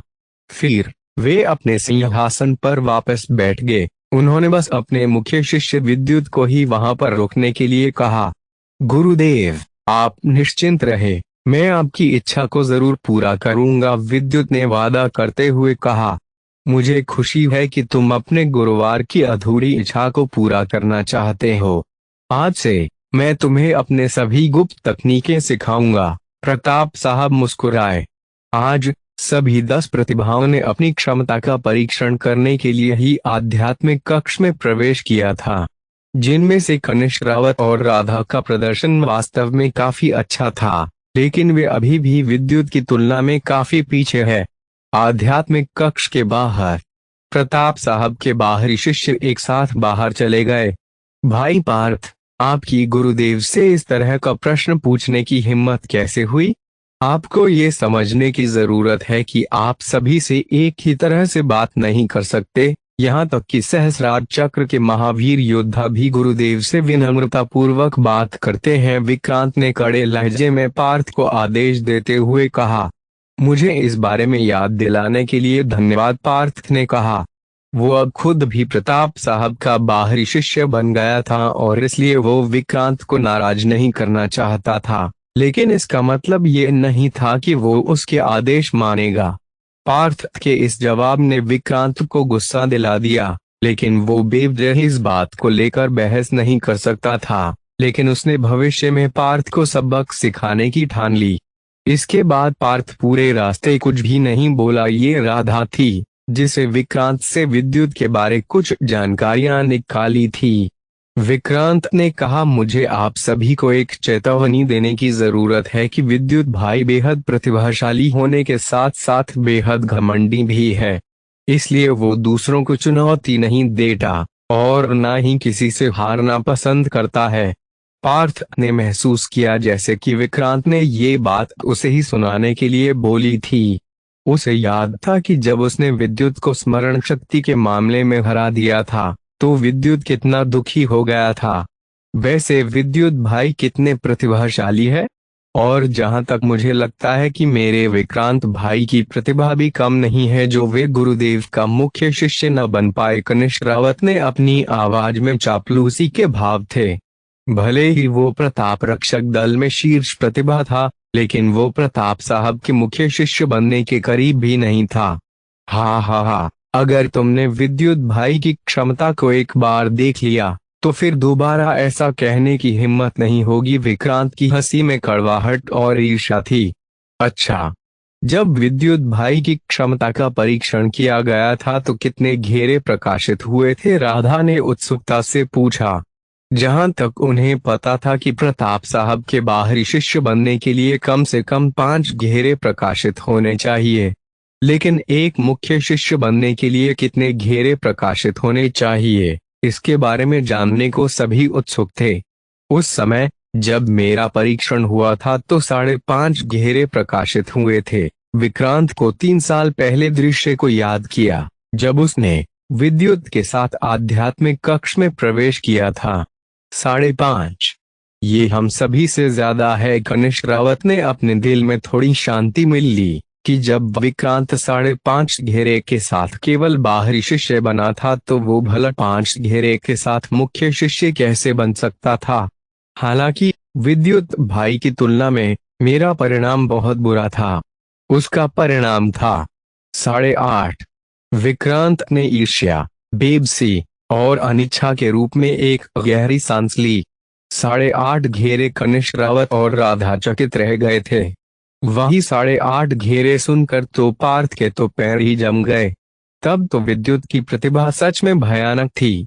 इसमें किसी को आश्चर्य नहीं होना चाहिए कि प्रताप साहब विद्युत को इतना महत्व क्यों देते हैं। अब जाकर इन लोगों को आखिरकार विद्युत और अपने बीच के अंतर का एहसास हुआ। आध्यात्मिक कक्ष से बाहर आकर उन्होंने कनिष्क रावत से भी विदा ली और फिर कनिष्क, राधा और पार्थ प्रताप रक्षक दल में लौट आए। उसी दिन उन्होंने प्रताप साहब के शिष्यों के रूप में प्रताप महल में बेहतर आवास पाने के लिए आवेदन किया। प्रताप साहब का शिष्य बनने के लिए आप दोनों को बधाई। मुझे आशा है कि आप मुझे नहीं भूलेंगे, विकर्ण मलिक ने एक प्रशंसा के साथ उन दोनों से कहा। उसे दुख था कि वो उनमें से एक नहीं बन पाया। इस समय विकर्ण मलिक को याद आया कि जब वे पहली बार मिले थे तो उसने इन दोनों को खुद से कहीं कमजोर समझा था, लेकिन अब दोनों उससे कहीं आगे निकल गए थे। दोनों ने अपना सामान बांधा, फिर वे तीसरे रक्षक के पास चले गए। हम सभी गुरुदेव के बाहरी शिष्य हैं, इसलिए अब हम बराबर स्तर पर हैं। आपको किसी भी मदद की आवश्यकता हो तो आप मेरे पास आ सकते हैं, तीसरे रक्षक ने एक मुस्कान के साथ कहा। क्या मैं बड़े भाई का नाम पूछ सकता हूँ? पार्थ को तीसरे रक्षक का नाम भी नहीं पता था। प्रताप सेना का सदस्य होने के नाते अब मेरा नाम तीसरा रक्षक ही पड़ गया है। प्रताप रक्षक दल का कप्तान हमेशा की तरह रहस्यमय लग रहा थे। पार्थ और राधा थोड़ा स्तब्ध थे और उन्होंने थोड़ी देर बाद तीसरे रक्षक से विदा ली। प्रताप साहब का शिष्य बनने के बाद उन्हें जो सुविधाएं मिली वो प्रताप महल के भीतर अन्य लोगों की तुलना में कहीं बेहतर थी। पार्थ, तुम्हें क्या लगता है? गुरुदेव किस इच्छा के बारे में बात कर रहे थे? सबसे अलग होने के बाद राधा ने पार्थ से आखिर पूछ ही लिया। मैं पूरे भरोसे से तो नहीं कह सकता, लेकिन उनके भावों को देखकर ऐसा लगता है कि उनके मन पर किसी तरह का बोझ है जिसे वे उतारना चाहते हैं, और शायद वही अब उनके जीवन का लक्ष्य बन चुका है। पार्थ ने आप भरते हुए कहा। काश हम उनकी कुछ मदद कर पाते, राधा ने भी असहाय लगते हुए कहा। काश, लेकिन अभी उन्हें हमारी क्षमता पर भरोसा नहीं है, और शायद इसलिए उन्होंने हमें कुछ नहीं बताया। वैसे तुम बस अपनी साधना पर ध्यान दो, वक्त आने पर सब पता चल जाएगा, फिर शायद हम उनकी कुछ मदद भी कर पाए। पार्थ ने राधा को शांत करते हुए कहा। ठीक है, फिर मैं भी जाकर साधना शुरू करती हूँ, राधा ने पार्थ से विदा लेते हुए कहा। पार्थ ने भी सहमति में अपना सिर हिला दिया। उसी दिन पार्थ और राधा दोनों अपनी खुद की इमारत में चले गए। पार्थ जिस इमारत में गया था वहां पर दो वीर योद्धा रक्षक के रूप में तैनात थे। स्वागत है छोटे मालिक। पार्थ, दोनों रक्षकों ने झुककर पार्थ का अभिवादन किया। नमस्कार छोटे मालिक। 7 से 8 सेवक भी वहां सम्मान पूर्वक खड़े थे। ये इमारत 3 मंजिल ऊंची थी और इसमें एक छोटा सा बगीचा भी था। ऐसी सुविधा तो हिमगिरी गुरुकुल के बुजुर्गों को भी नहीं मिलती होगी। पार्थ इन सुविधाओं को देखकर थोड़ा हैरान था। उसने कभी भी नहीं सोचा था कि ऐसा भी दिन आएगा जब उसके रक्षक भी वीर योद्धा के स्तर के होंगे। साथ ही प्रताप साहब का शिष्य होने के नाते उसे 30,000 चांदी के सिक्के और कुछ मुफ्त औषधियां भी मिली। अपने नए घर में प्रवेश करने के बाद पार्थ ने स्नान किया और फिर से साधना करना शुरू कर दिया। पार्थ ने याद किया कि प्रताप साहब ने दिन में क्या कहा था। हमें ये समझना होगा कि शरीर सबसे महत्वपूर्ण है। युद्ध पथ का उद्देश्य रक्त, हड्डियों और अंगों को मजबूत करना है। आध्यात्मिक शक्ति का सही उपयोग लोगों को मारने के लिए नहीं है, बल्कि इसका उपयोग साधक के शरीर को मजबूत करने के लिए किया जाता है। इस तरह से देखा जाए तो कई साधक गलत रास्ते पर चले गए हैं। इस बात से ये समझना आसान था कि युद्ध पथ का असली उद्देश्य शरीर को मजबूत बनाना था। रजत दीवार तकनीक एकमात्र पवित्र युद्ध कला तकनीक थी जिसका इस्तेमाल करके वो अपने शरीर की ताकत और मजबूती को बढ़ा सकता था। इसलिए पार्थ चांदी की दीवार तकनीक को प्रशिक्षित करने के लिए और भी अधिक समर्पित हो गया। एक बार जब रजत दीवार तकनीक 10वें स्तर पर पहुंच जाएगी तो उसका शरीर नश्वर शरीर की सीमाओं को पार कर जाएगा और वो महासाधक की अपार ऊर्जा को अपने शरीर में धारण करने में सक्षम हो जाएगा। अगले कुछ दिनों तक पार्थ ने रजत दीवार तकनीक पर मुख्य ध्यान केंद्रित किया। साथ ही श्वांस तकनीक और अन्य तकनीकों जैसे नक्षत्र उंगली और पारदर्शी छाया कदम तकनीक पर भी थोड़ा ध्यान दिया। लेकिन विशुद्ध चक्र में पहुंचने के बाद भी रजत दीवार तकनीक की प्रगति बहुत धीमी थी। इतना ही नहीं, शरीर को मजबूत करने वाली तकनीकों के लिए समय और प्रयास की आवश्यकता होती है। शरीर को मजबूत करने वाली तकनीक में तेजी से आगे बढ़ने के लिए मुझे बहुमूल्य औषधियों की आवश्यकता होती, पार्थ ने सोचा। जब उसने अपने सामान का निरीक्षण किया और पाया कि उसके पास लगभग 4 लाख चांदी के सिक्के थे। ये मेरी आवश्यकता के लिए पर्याप्त होने चाहिए। पहले तो पार्थ चकित ही रह गया था, लेकिन फिर उसे याद आया कि ये सभी सामान और पैसे उसे डाकुओं से मिले थे। उन सभी में विशुद्ध चक्र वाले डाकू के पास से ही उसे 2 से 3 लाख चांदी के सिक्के मिल गए थे। तो क्या होगा आगे? आखिर क्या है प्रताप साहब की अधूरी इच्छा? और आपको क्या लगता है उनकी ये इच्छा कौन पूरी करेगा, पार्थ या विद्युत? जानने के लिए आगे के चैप्टर 686 पीछे पड़े लुटेरे। पार्थ ने अपने उत्साह को थोड़ा शांत किया और अपने सारे चांदी के सिक्कों को लेकर भवन से निकल गया। इससे पहले उसने कभी सपने में भी इतना पैसा एक साथ नहीं देखा था। हिमगिरी गुरुकुल में उसको छात्रवृत्ति के रूप में प्रति माह केवल 30 चांदी के सिक्के मिलते थे। मैं शायद अपनी रजत दीवार तकनीक के अगले स्तर तक पहुंचने के लिए कई औषधियां खरीद सकता हूं, पार्थ ने सोचा। जल्द ही वो प्रताप महल से बाहर निकलकर श्रीनगर के मुख्य बाजार में चला गया। वो आज से पहले वहां कभी नहीं गया था। प्रांत नगर का आकार उत्तरकाशी से कहीं अधिक है। हर जगह लोगों की भीड़ देखी जा सकती थी। कई सारे साधक पैदल या फिर गाड़ियों में यात्रा करते हुए देखे जा सकते थे।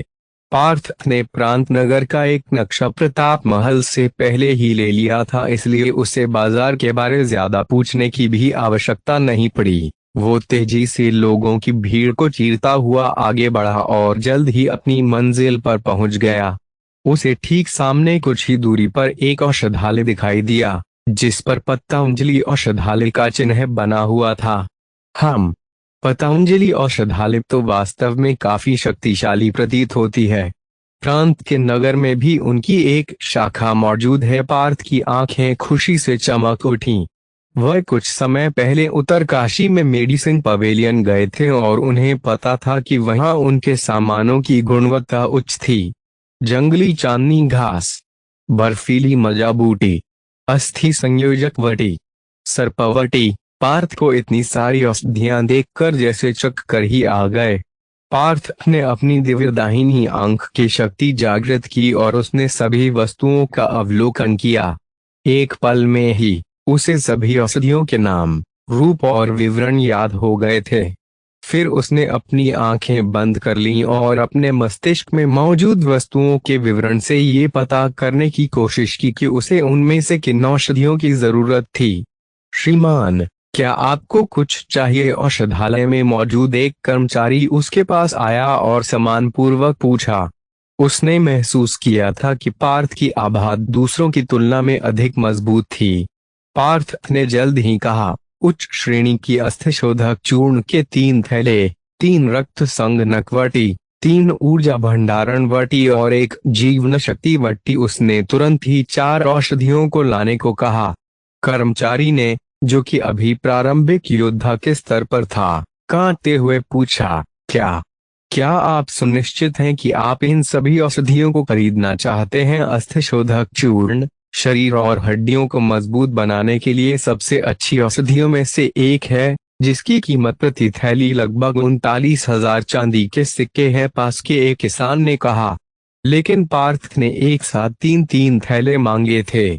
छोटे दोस्त, क्या आप सुनिश्चित हैं कि आप मजाक नहीं कर रहे हैं? एक अधेड़ उम्र का व्यक्ति वहां आया, जिसके सीने पर वैद्य का निशान अंकित था, और उसने अपनी अनाहत चक्र आभा जारी की। वैद्यराज आसपास के लोगों और कर्मचारियों ने उसे सम्मान के साथ देखा। मजाक? आपको ऐसा क्यों लगता है कि मैं मजाक कर रहा हूं? पार्थ मंद मंद मुस्कुराया। वैद्यराज पार्थ के पास गए और शांति से कहा, छोटे दोस्त, आप जिन कीमती वस्तुओं को खरीदना चाहते हैं, उनमें से एक की ही कीमत लगभग 40,000 चांदी के सिक्कों के बराबर है। क्या आप सुनिश्चित हैं कि आप इसका मूल्य चुका सकते हैं? यह स्पष्ट था कि वैद्यराज को बिल्कुल भी विश्वास नहीं था कि पार्थ के पास इतने चांदी के सिक्के होंगे। 40,000 चांदी के सिक्के आसपास के ग्राहकों ने आप भरी। उन्होंने ये नहीं सोचा होगा कि एक 15 वर्षीय युवक द्वारा खरीदी जाने वाली वस्तुओं की कीमत 40,000 चांदी के सिक्के होगी। हाँ, मैं ऐसा कर सकता हूँ, पार्थ ने वैद्य को देखते हुए कहा। अब वैद्यराज के चेहरे पर गुस्सा दिखाई देने लगा, क्योंकि अगर पार्थ वास्तव में इसे खरीद रहा था, फिर तो उसे पतंजलि औषधालय का सम्मानित ग्राहक माना जाएगा। हालांकि वैद्यराज ने कुछ कहा नहीं, लेकिन अपनी अनाहत चक्र आभा को और भी अधिक प्रवाहित कर दिया। क्या आपको लगता है कि मैं ऐसा करने में सक्षम नहीं हूं? पार्थ ने ठंडेपन से पूछा और एक अराजक आध्यात्मिक शक्ति को मुक्त कर दिया। तुरंत ही हवा जमने लगी, जिससे आसपास के ग्राहकों को घुटन का एहसास हुआ। वैद्यराज का शरीर भी थोड़ा अकड़ गया और उन्हें लगा कि उनकी आध्यात्मिक शक्ति दबा दी गई है। सौभाग्य से एक पल बाद ही वो अराजक आभा लुप्त हो गई। आसपास मौजूद 7-8 लोगों के अलावा किसी और को इसकी भनक तक नहीं लगी। अभी कुछ हुआ था क्या? एक प्रशिक्षु वैद्य को ये भी नहीं पता था कि क्या हुआ है। वैद्यराज की पीठ पर ठंडा पसीना दिखाई दिया। श्रीमान, कृपया मेरे साथ दूसरी मंजिल पर चले। पतंजलि औषधालय के नियमों के अनुसार यदि 20,000 चांदी के सिक्कों से अधिक का लेन देन करना हो तो उन्हें दूसरी मंजिल पर जाना पड़ता था। वैद्यराज के रवैये में आए बदलाव ने कुछ लोग पार्थ की पहचान जानने को उत्सुक हो गए, लेकिन कुछ ऐसे भी थे जिन्होंने उस शक्तिशाली आभा को पहले ही महसूस कर लिया था जो एक पल के लिए प्रसारित हुई थी। महावीर योद्धा। मणिपुर चक्र का एक साधक अपने आप में कड़वाहट से बुदबुदाया, लेकिन उसकी आवाज बहुत धीमी होने के कारण किसी और ने उसे नहीं सुना। जिसको भी इस सच्चाई पता लगा ये उनके लिए किसी झटके की तरह था। आज भी गढ़वाल क्षेत्र में 15 वर्ष का महावीर योद्धा दिखाई देना मुश्किल था। वैद्यराज ने पार्थ को गहराई से देखा और फिर उसे दूसरी मंजिल तक चलने का रास्ता दिखने लगा। उन्होंने भी इतना युवा महावीर योद्धा पहले कभी नहीं देखा था। महावीर योद्धा को केवल शक्तिशाली ही नहीं माना जाता था बल्कि वे प्रतिष्ठा के भी प्रतीक थे। लेकिन केवल 15 वर्ष का ये किशोर पहले ही इस स्तर तक पहुंच चुका था। कोई जरूरत नहीं है और ना ही मेरे पास इतना वक्त है। जो भी करना है यहीं पर करो। पार्थ ने अपना सिर हिलाकर मना कर दिया। इससे वैद्यराज ने थोड़ा अजीब महसूस किया, लेकिन वे इसके खिलाफ नहीं जा सकते थे, इसलिए उन्होंने वहीं पर सौदे को पूरा करने का निर्णय लिया। अस्थिशोधक वटी 39,000 की एक थैली, 3 थैलियों की कुल कीमत 117,000 चांदी के सिक्के। रक्त संगनक वटी 32,000 की एक गोली, 3 गोली की कुल कीमत 96,000 चांदी के सिक्के। ऊर्जा भंडारण वटी 44,000 की एक गोली, 2 गोलियां की कुल कीमत 88,000 चांदी के सिक्के। जीवन शक्ति वटी 80,000 की एक गोली। इन सब को मिलाकर कुल 3,81,000 चांदी के सिक्के होते हैं। वैद्यराज ने घोषणा की। 3,81,000 चांदी के सिक्के। आसपास के ग्राहकों ने ठंडी सांसें लीं। एक समय था जब पार्थ को अपनी जान जोखिम में डालकर रहस्यमय मेघवन की गहराई में जाना पड़ा। उसके बाद भी उसे कुछ हजार चांदी के सिक्के मिले थे। यहाँ तक कि महावीर योद्धा भी जल्दी रहस्यमय मेघवन की गहराई में प्रवेश करने की हिम्मत नहीं करेंगे। ठीक है, ये रहे आपकी औषधियों के बदले चांदी के सिक्के। पार्थ ने चांदी का एक मोटा ढेर निकाला और उसे सामने के मेज के ऊपर रख दिया। जी ठीक है। वैद्यराज सभी सिक्कों को गिनने के बाद इस बात की पुष्टि की। जल्द ही वैद्यराज और 2 अन्य कर्मचारी पार्थ द्वारा मंगाई गई सभी औषधियों को लाने के लिए चले गए। अस्थिशोधक चूर्ण, रक्त संगनक वटी, ऊर्जा भंडारण वटी, जीवन शक्ति वटी। पार्थ ने पुष्टि की कि सभी औषधियां बिल्कुल सही है। क्या ये युवक किसी बहुत समृद्ध परिवार का वंशज है जो ये इतनी बड़ी रकम का एक बार में ही भुगतान कर सकता है? पतंजलि औषधालय में मौजूद कुछ साधकों की आंखें चमक उठीं। उनमें से 2 ने तो अपने चेहरे पर कपड़ा बांधकर उसका पीछा भी किया। वे पार्थ की सच्ची साधना को नहीं जानते थे। वैद्यराज, वो ग्राहक प्रशिक्षु वैद्यों में से एक व्यक्ति ने देखा कि कुछ गड़बड़ है। पतंजलि औषधालय के बाहर ग्राहक की सुरक्षा का हमसे कोई लेना देना नहीं है। इसके अलावा इस ग्राहक की साधना और पृष्ठभूमि साधारण नहीं है। वैद्यराज पार्थ के लिए चिंतित नहीं थे। मात्र 15 वर्ष में महावीर योद्धा बनने वाले साधक की पृष्ठभूमि काफी मजबूत होनी चाहिए। जैसे ही पार्थ औषधालय से बाहर निकला, उसने महसूस किया कि 2 लोग उसका पीछा कर रहे हैं। उसके चेहरे पर एक उपहास भरी मुस्कान थी, लेकिन उसने उनकी परवाह नहीं की। प्रताप साहब का शिष्य होने के नाते वो श्रीनगर प्रांत में ऐसा कोई भी नहीं था जो उसका कुछ बिगाड़ सकता हो, क्योंकि उसके गुरुवार खुद यहाँ के प्रांतपाल थे। छोटे मालिक जैसे ही पार्थ ने प्रताप महल में प्रवेश किया, अनाहत चक्र के वरिष्ठ रक्षक ने आकर उसका अभिवादन किया। उस रक्षक सहित लगभग 8 युद्धवीर योद्धा सम्मानपूर्वक खड़े थे। हो सकता है कि सामान्य रक्षक पार्थ की पृष्ठभूमि के बारे में नहीं जानते हों, लेकिन वरिष्ठ रक्षक काफी अनुभवी थे और वो पार्थ की पहचान जानता था। प्रताप महल उसके पीछे चल रहे दोनों के तो पैर ही कांप गए। उनके कदम तुरंत रुक गए। वे तब और जब उन्होंने वरिष्ठ रक्षक को पार्थ का सम्मानपूर्वक अभिवादन करते देखा तो वे और भी निराश हो गए। प्रताप महल इस विशाल प्रांत नगर के साथ साथ 12 अन्य नगरों को भी नियंत्रित करता है, और अगर वरिष्ठ रक्षक किसी को छोटे मालिक कहकर बुला रहा है तो फिर मतलब साफ है कि उसके और प्रांतपाल के गहरे संबंध होने चाहिए। ऐसा सोचते ही दोनों वीर योद्धाओं के ठंडे पसीने छूटने लगे। अगर वे एक कदम भी और आगे बढ़े होते तो वे सीधे नरक की आग में जल रहे होते। तो क्या होगा आगे? क्या पार्थ तेजी से अपनी क्षमता बढ़ाकर विद्युत बराबरी कर पाएगा? और कौन थे वे दोनों लुटेरे? क्या कोई नया गिरोह श्रीनगर में अपने पैर जमा रहा है? जानने के लिए आगे के चैप्टर -687 आमंत्रण या कोई साजिश। प्रताप महल। पार्थ वापस अपने भवन में लौट आया और नौकर को नहाने के लिए गर्म पानी तैयार करने के लिए कहा ताकि वो अपना अस्थिशोधक चूर्ण उसमें डाल सके।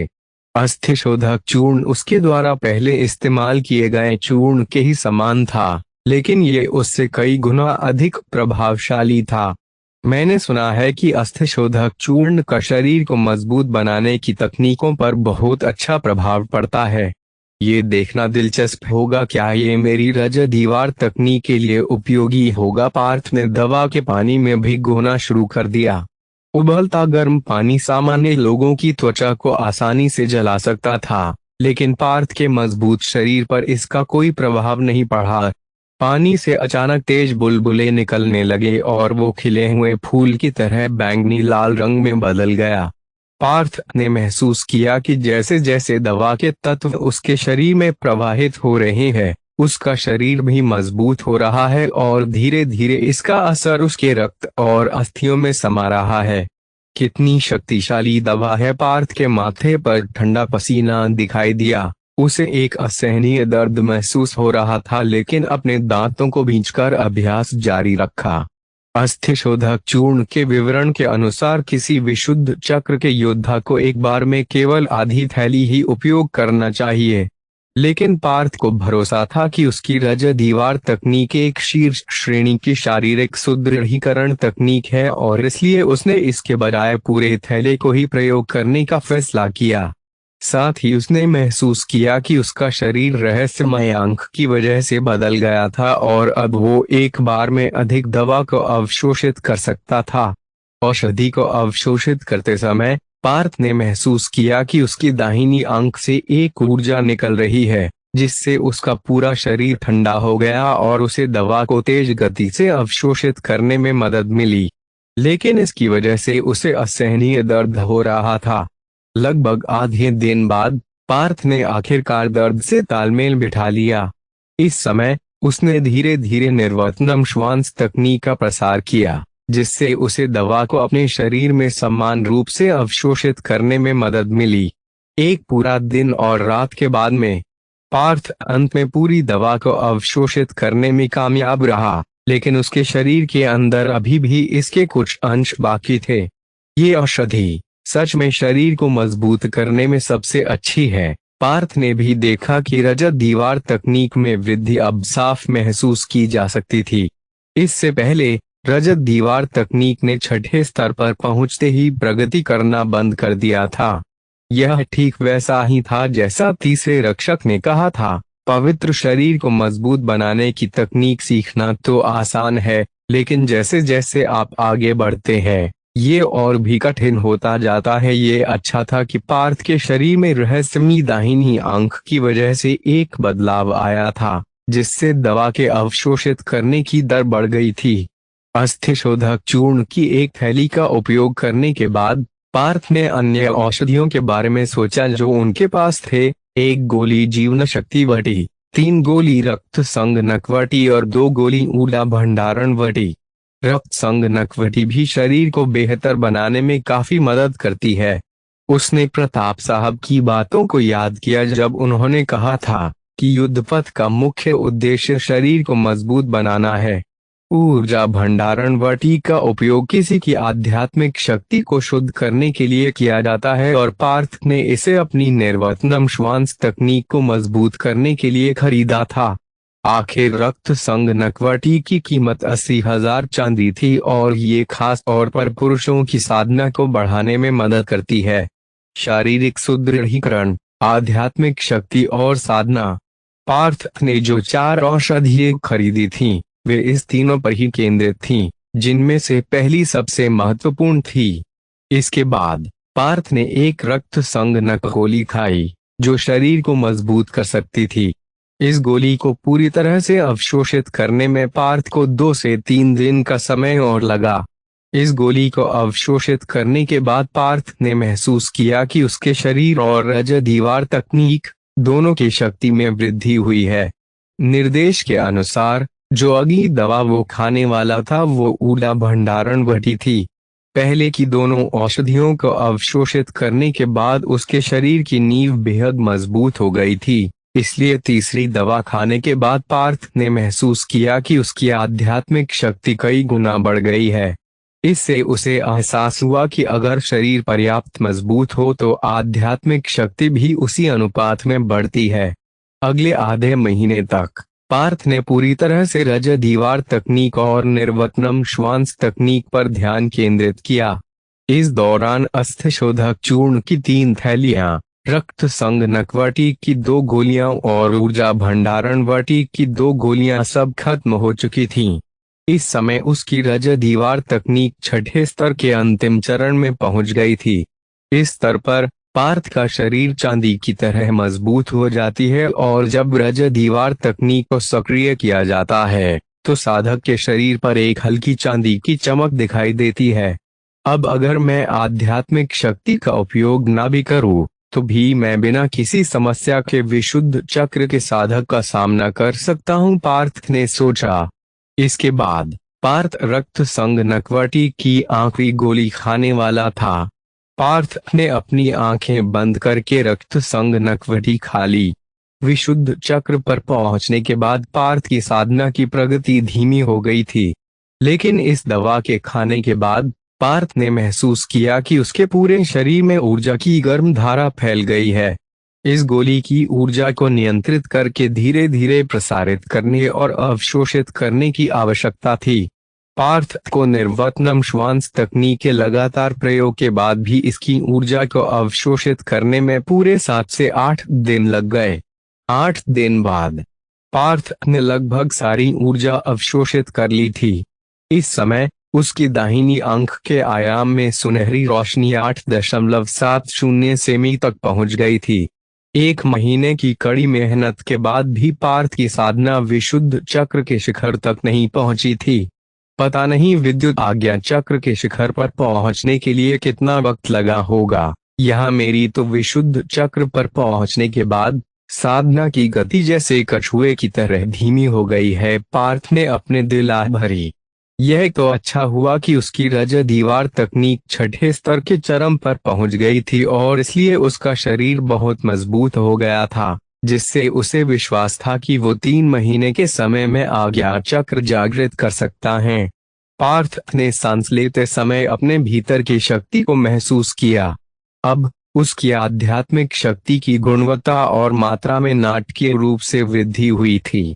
विशुद्ध चक्र का कोई भी साधक अब मेरे लिए खतरा नहीं होगा, और शायद हो सकता है कि मैं कुछ सामान्य आज्ञा चक्र के साधक का मुकाबला करने में सक्षम हो जाऊं, लेकिन अगर मैं विद्युत जैसे राक्षस से मिलता हूं तो जीतने का कोई मौका नहीं है। पार्थ ने उसकी ताकत का अनुमान लगाया। पार्थ आखिरकार 1 महीने के बाद साधना से बाहर आ गया। उसी समय एक नौकर ने उसे सूचना दी, छोटे मालिक, जब आप साधना में व्यस्त थे तब छोटी मालकिन राधा और छोटे मालिक निश्रावत दोनों आपसे मिलने के लिए आए थे। और पार्थ ने धीरे धीरे अपने घर से बाहर निकलते हुए दोनों के भवन की तरफ चल पड़ा, जो कि ज्यादा दूर नहीं थे। जल्द ही वो राधा के पास पहुंच गया तो उसने महसूस किया कि राधा अब विशुद्ध चक्र जागृत कर चुकी है। मुबारक हो नन्ही परी, आखिरकार तुम भी विशुद्ध चक्र पर पहुंच गई, पार्थ ने उसे छेड़ते हुए कहा। हम बस कुछ दिन पहले ही पहुंची हूँ, लेकिन तुम भी अब पहले से ज्यादा ताकतवर हो गए हो, बड़े डोले शोले बना लिए हैं, राधा ने भी उसी अंदाज में जवाब दिया। ऐसा कुछ नहीं है, वैसे तुम मुझसे मिलने आई थी, क्या तुम्हें कोई काम था, पार्थ ने उत्सुकता से पूछा। क्यों, क्या मैं बिना काम के तुमसे मिलने नहीं आ सकती, राधा ने उसे आंखें दिखाते हुए पूछा। अरे यार, ये लड़की दिन ब दिन बिगड़ती जा रही है, हर बात पर गुस्सा हो जाती है, पार्थ ने मन ही मन सोचा लेकिन कोई जवाब नहीं दिया। क्या हुआ, अब आवाज नहीं निकल रही, राधा ने आंखें छोटी करते हुए पूछा। कुछ नहीं, मैं तो बस सोच रहा था कि कनिष्क भी मुझसे मिलने आया था, पता नहीं उसे क्या काम था, पार्थ ने जल्दी से बात बदलते हुए कहा।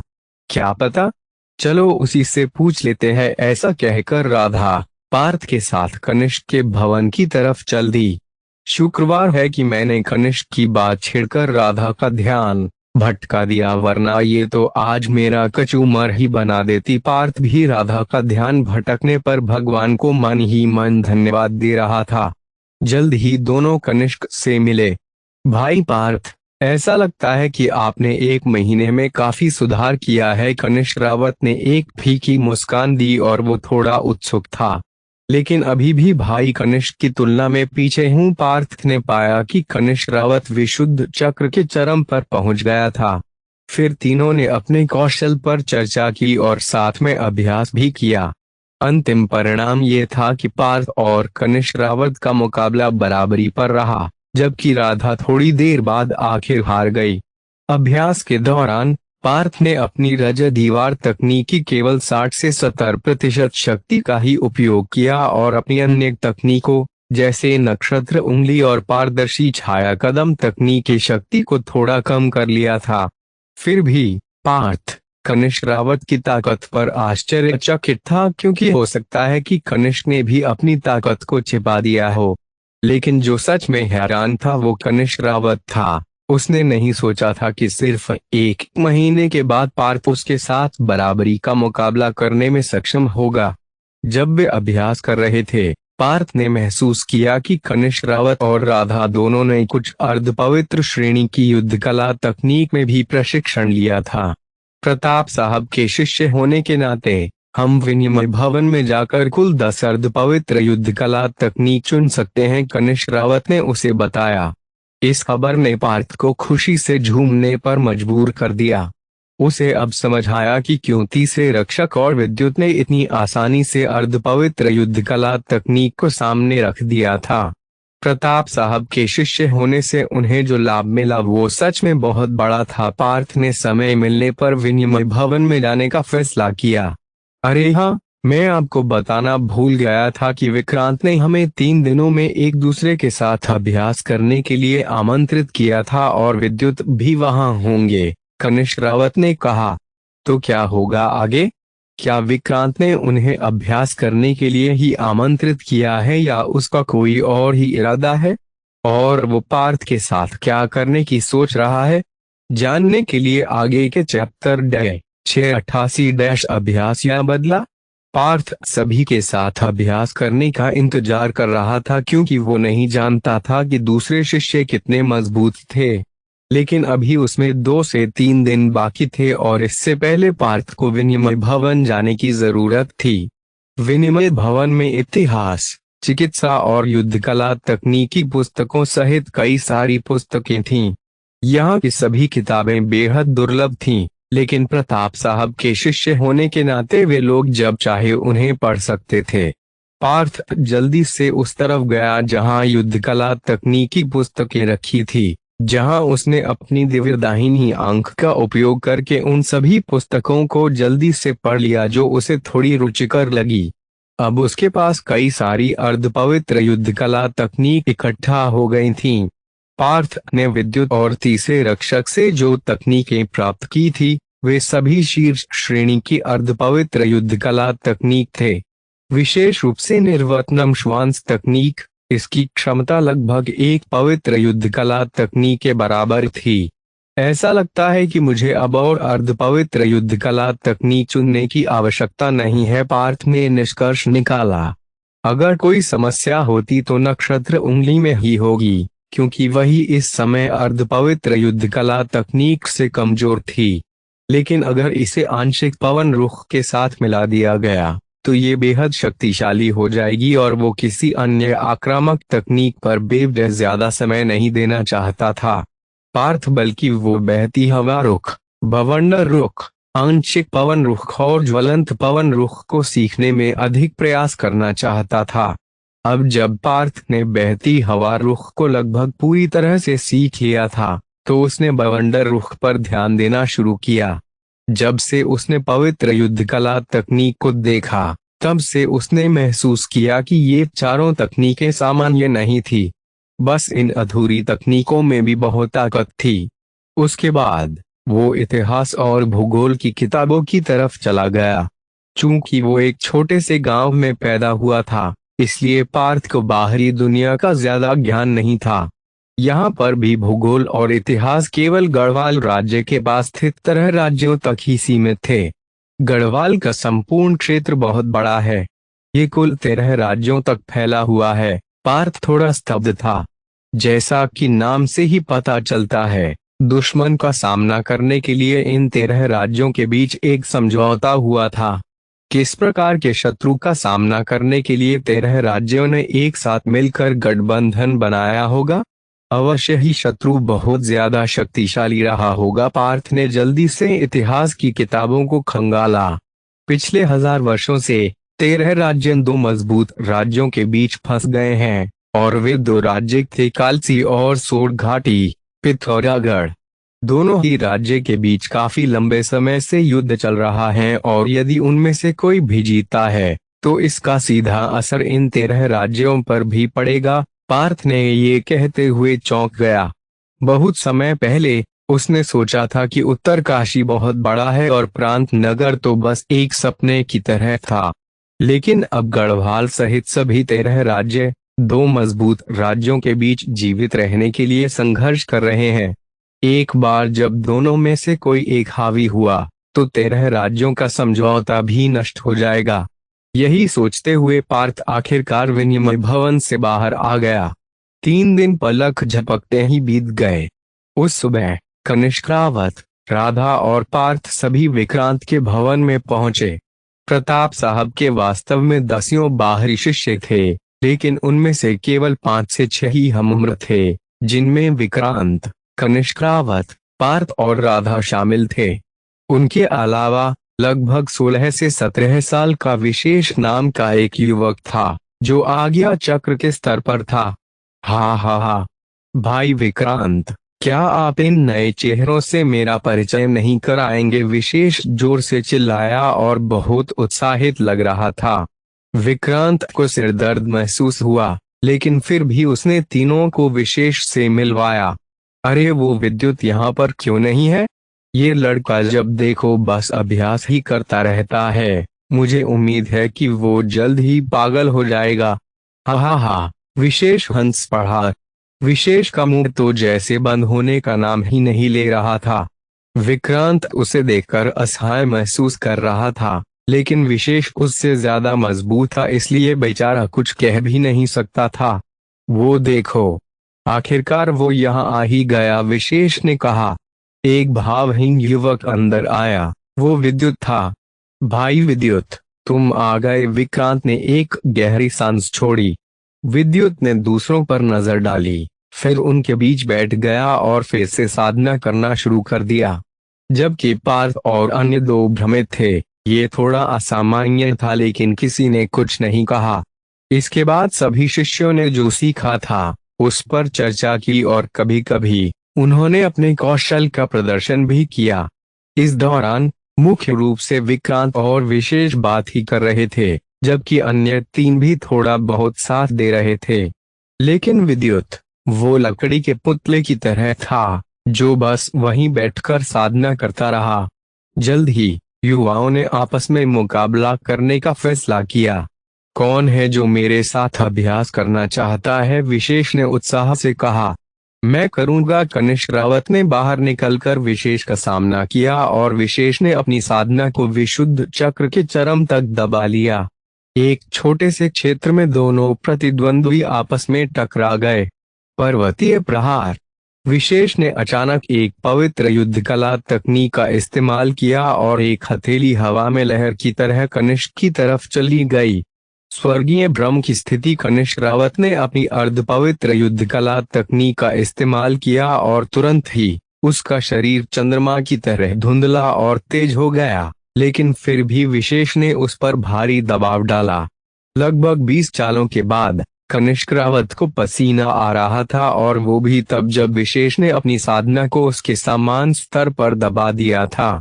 उसके बाद राधा आगे गई और विशेष के साथ कुछ चालों का आदान प्रदान किया और विशेष ने अपनी साधना को राधा के स्तर तक दबा दिया। हालांकि राधा ने उम्मीद से बेहतर प्रदर्शन किया, फिर भी वो लगभग 30 चालों के बाद हार गई। विशेष ने कई अर्धपवित्र युद्ध कला तकनीक को उच्च स्तर तक प्रशिक्षित किया है और ऐसा लगता है कि उनके पास कई पवित्र युद्ध कला तकनीकें भी है। कनिष्क रावत और राधा के हारने के बाद पार्थ की बारी थी। अब मेरी बारी है। पार्थ उठ खड़ा हुआ। हे भाई विशेष, इस बार मुझे अभ्यास करने दो। विशेष की जगह लेते ही विक्रांत के होठों पर एक मुस्कान आ गई। विशेष थोड़ा उत्सुक महसूस कर रहा था। विक्रांत खुद आकर पार्थ का सामना क्यों करेगा, लेकिन उसने उसकी बात को अस्वीकार नहीं किया और विक्रांत को मौका दे दिया। पार्थ को पता था कि पिछली बार जब वे आध्यात्मिक कक्ष से निकल रहे थे तो उसके शब्दों ने विक्रांत को नाराज कर दिया था। भाई पार्थ, परेशान ना हो, मैं अपनी साधना को विशुद्ध चक्र तक दबा दूंगा, विक्रांत ने कहा। पार्थ ने उसके बातों की परवाह नहीं की और वो तुरंत विक्रांत के पीछे आ गया। पूरी प्रक्रिया इतनी खामोशी से हुई थी कि किसी को कुछ पता ही नहीं चला। इतनी तेज राधा और कनिष्क रावत भी हैरान थे। पार्थ ने पारदर्शी छाया कदम तकनीक का इस्तेमाल किया था, जिसकी खासियत खामोशी से आगे बढ़ना थी। नक्षत्र उंगली। पार्थ ने तुरंत चौथे स्तर की अपनी नक्षत्र उंगली का उपयोग किया, जिससे नीला प्रकाश की एक रेखा निकली। ये इतना बुरा भी नहीं है, विक्रांत मुस्कुराया और लापरवाही से अपनी आस्तीन लहराई, जिससे उसने आसानी से पार्थ के हमले को नष्ट कर दिया। शानदार बचाव। पार्थ भी थोड़ा गंभीर हो गया। प्रतिद्वंद्वी ने शायद पवित्र युद्ध कला तकनीक का प्रशिक्षण लिया था, जो उसकी नक्षत्र उंगली के हमले को तुरंत नष्ट कर सकता था। हमले को नष्ट करने के बाद विक्रांत ने फिर अपनी हथेली को आगे बढ़ाया और पार्थ पर सफेद हवा के घेरे से हमला किया। पार्थ इस हमले को चकमा देना चाहता था, लेकिन उसे लगा कि कोई ताकत उसे रोक रही है। लेकिन किसी तरह वो इस हमले से बचने में कामयाब रहा। हे भाई, विक्रांत की ईश्वरीय दबाव में फिर से सुधार होता दिख रहा है, विशेष धीरे से हंसा। रेखीय नक्षत्र उंगली। पार्थ ने पीछे हटने के बजाय आगे की ओर चला गया और उसने तुरंत नक्षत्र उंगली की मारक चाल का उपयोग किया। पार्थ की उंगली ने बार बार प्रहार किया और विक्रांत की तरफ लगातार नीले प्रकाश की कई किरणें भेजीं। तुम्हारी उंगली की शक्ति वास्तव में मजबूत है, लेकिन मेरे खिलाफ ये किसी काम की नहीं है, विक्रांत हंसा और उसी स्थान पर खड़ा रहा और अपने बस हाथों को लहरा दिया। सफेद हवा की लहरों की परतें विक्रांत के शरीर के चारों ओर घूमने लगीं। जब पार्थ के हमले उस तक पहुंचे तो उनकी शक्ति कम हो गई और अंत में वे निष्प्रभावी हो गए। बहती हवा रुख। पार्थ की आकृति अचानक सफेद हवा की परतों में विलीन हो गई। रेखीय नक्षत्र उंगली। अब पार्थ के हमले हवा पर निर्भर लग रहे थे। यह बचा तो मेरी पवित्र युद्ध कला तकनीक को भी कमजोर कर सकता है। अंततः विक्रांत के हाव भाव थोड़े बदल गए। तो क्या होगा आगे? क्या विक्रांत सच में पार्थ को नुकसान पहुंचना चाहता है, और क्या वो अपने इरादों में कामयाब हो पाएगा? जानने के लिए आगे के चैप्टर -89 तुम सबको एक साथ हराऊंगा। पार्थ के प्रदर्शन ने कनिष्क रावत, राधा और विशेष सभी को स्तब्ध कर दिया। हमारा नया दोस्त बिल्कुल भी सरल नहीं है। भाई विक्रांत की ईश्वरीय दबाव के बावजूद भी वो हमला करने में सक्षम है, विशेष जोर से हंसा। पार्थ की आकृति हवा की तरह तेज थी और उसने नक्षत्र उंगली की किरणों को विक्रांत की तरफ भेजा। बहती हवा के रुख से उसकी गति और आक्रामक दोनों में नाटकीय रूप से सुधार हुआ था। विक्रांत की ईश्वरीय दबाव ने आध्यात्मिक शक्ति के प्रयोग से हवा को नियंत्रित करके एक बवंडर बना दिया, लेकिन पार्थ ने इसे रोकने के लिए अपनी बहती हवा के रुख का उपयोग किया, जिसे देखने के बाद विक्रांत का चेहरा शर्मिंदगी से लाल हो गया। एक ही गुरुवार के शिष्य होने के कारण वो पार्थ का वरिष्ठ गुरुवार भाई था और आध्यात्मिक कक्ष के वाकये के बाद वो पार्थ को सबक सिखाना चाहता था, लेकिन उसे उम्मीद नहीं थी उसका प्रतिद्वंद्वी इतनी मजबूती से उसका सामना करेगा। बर्फीला बवंडर अचानक से बर्फीला बवंडर बनना शुरू हो गया, जिसे पूरा वातावरण ठंडा हो गया और हर दिशा में बर्फ के टुकड़े फैल रहे थे। इसकी शक्ति इतनी भयानक थी कि ये आसानी से किसी घर को पूरी तरह से चकनाचूर कर सकता है। इस हमले की शक्ति कितनी भयानक है, पार्थ ने महसूस किया कि अगर वो इस हमले से नहीं बचता है तो उस बवंडर के दबाव से उसकी छाती कुचल जाएगी और वो बुरी तरह से घायल हो जाएगा। क्या पवित्र युद्ध कला तकनीकी वास्तविक शक्ति इतनी भयानक होती है? उस हमले की पूरी तरह से समझने के लिए पार्थ ने अपनी दिव्य दाहिनी आंख की शक्ति को जागृत कर लिया और विक्रांत की आध्यात्मिक शक्ति में हो रहे बदलाव को महसूस करने की कोशिश की। इस बीच उसके शरीर को नुकसान से बचाने के लिए उसने रज दीवार तकनीक को पूरी क्षमता से प्रसारित कर दिया। उसके शरीर पर एक चांदी के रंग की परत दिखाई दी, जिसने उस विनाशकारी बवंडर के खिलाफ उसे नुकसान नहीं पहुंचने दिया। हम पार्थ ने दाहिनी आंख से विक्रांत के हमलों का गहराई से अवलोकन करने पर पाया ये काफी हद तक उसके बवंडर रुख के समान था। फिर उसने अपनी दिव्य दाहिनी आंख की मदद से इस दृश्य को अपने दिमाग में संरक्षित कर लिया। उसके बाद उसने विक्रांत पर पलटवार करना शुरू कर दिया। पांचवी चाल नक्षत्र उंगली। पार्थ ने नक्षत्र उंगली का सबसे शक्तिशाली प्रहार किया, जिससे एक नीली रोशनी की रेखा पूरी गति से विक्रांत की तरफ बढ़ गई। एक ही पल में नक्षत्र उंगली की शक्ति नाटकीय रूप से बढ़ गई थी। नक्षत्र उंगली का पांचवा स्तर कनिष्क, रावत और राधा दोनों बेहद हैरान थे। सभी जानते थे कि नक्षत्र उंगली के उच्च स्तर पर पहुंचने के साथ साथ साधक के लिए भी खतरा काफी बढ़ जाता है, इसीलिए इसे सीखना बहुत जोखिम भरा होता है। इस तकनीक के कुल 7 स्तर थे। यदि कोई इसके चौथे स्तर पर पहुंच जाता है तो वो विशुद्ध चक्र पर पहुंचे बिना भी अपनी आध्यात्मिक शक्ति को शरीर से बाहर निकाल सकता है। और जब इसे 5वें स्तर तक प्रशिक्षित कर लिया जाए तो हमला उल्का की तरह तेज और विनाशकारी होगा। इसी के साथ पार्थ ने विक्रांत के ईश्वरीय दबाव तकनीकी कमियों पर ही इसका प्रहार किया था। ये बच्चा ऐसा कैसे कर सकता है?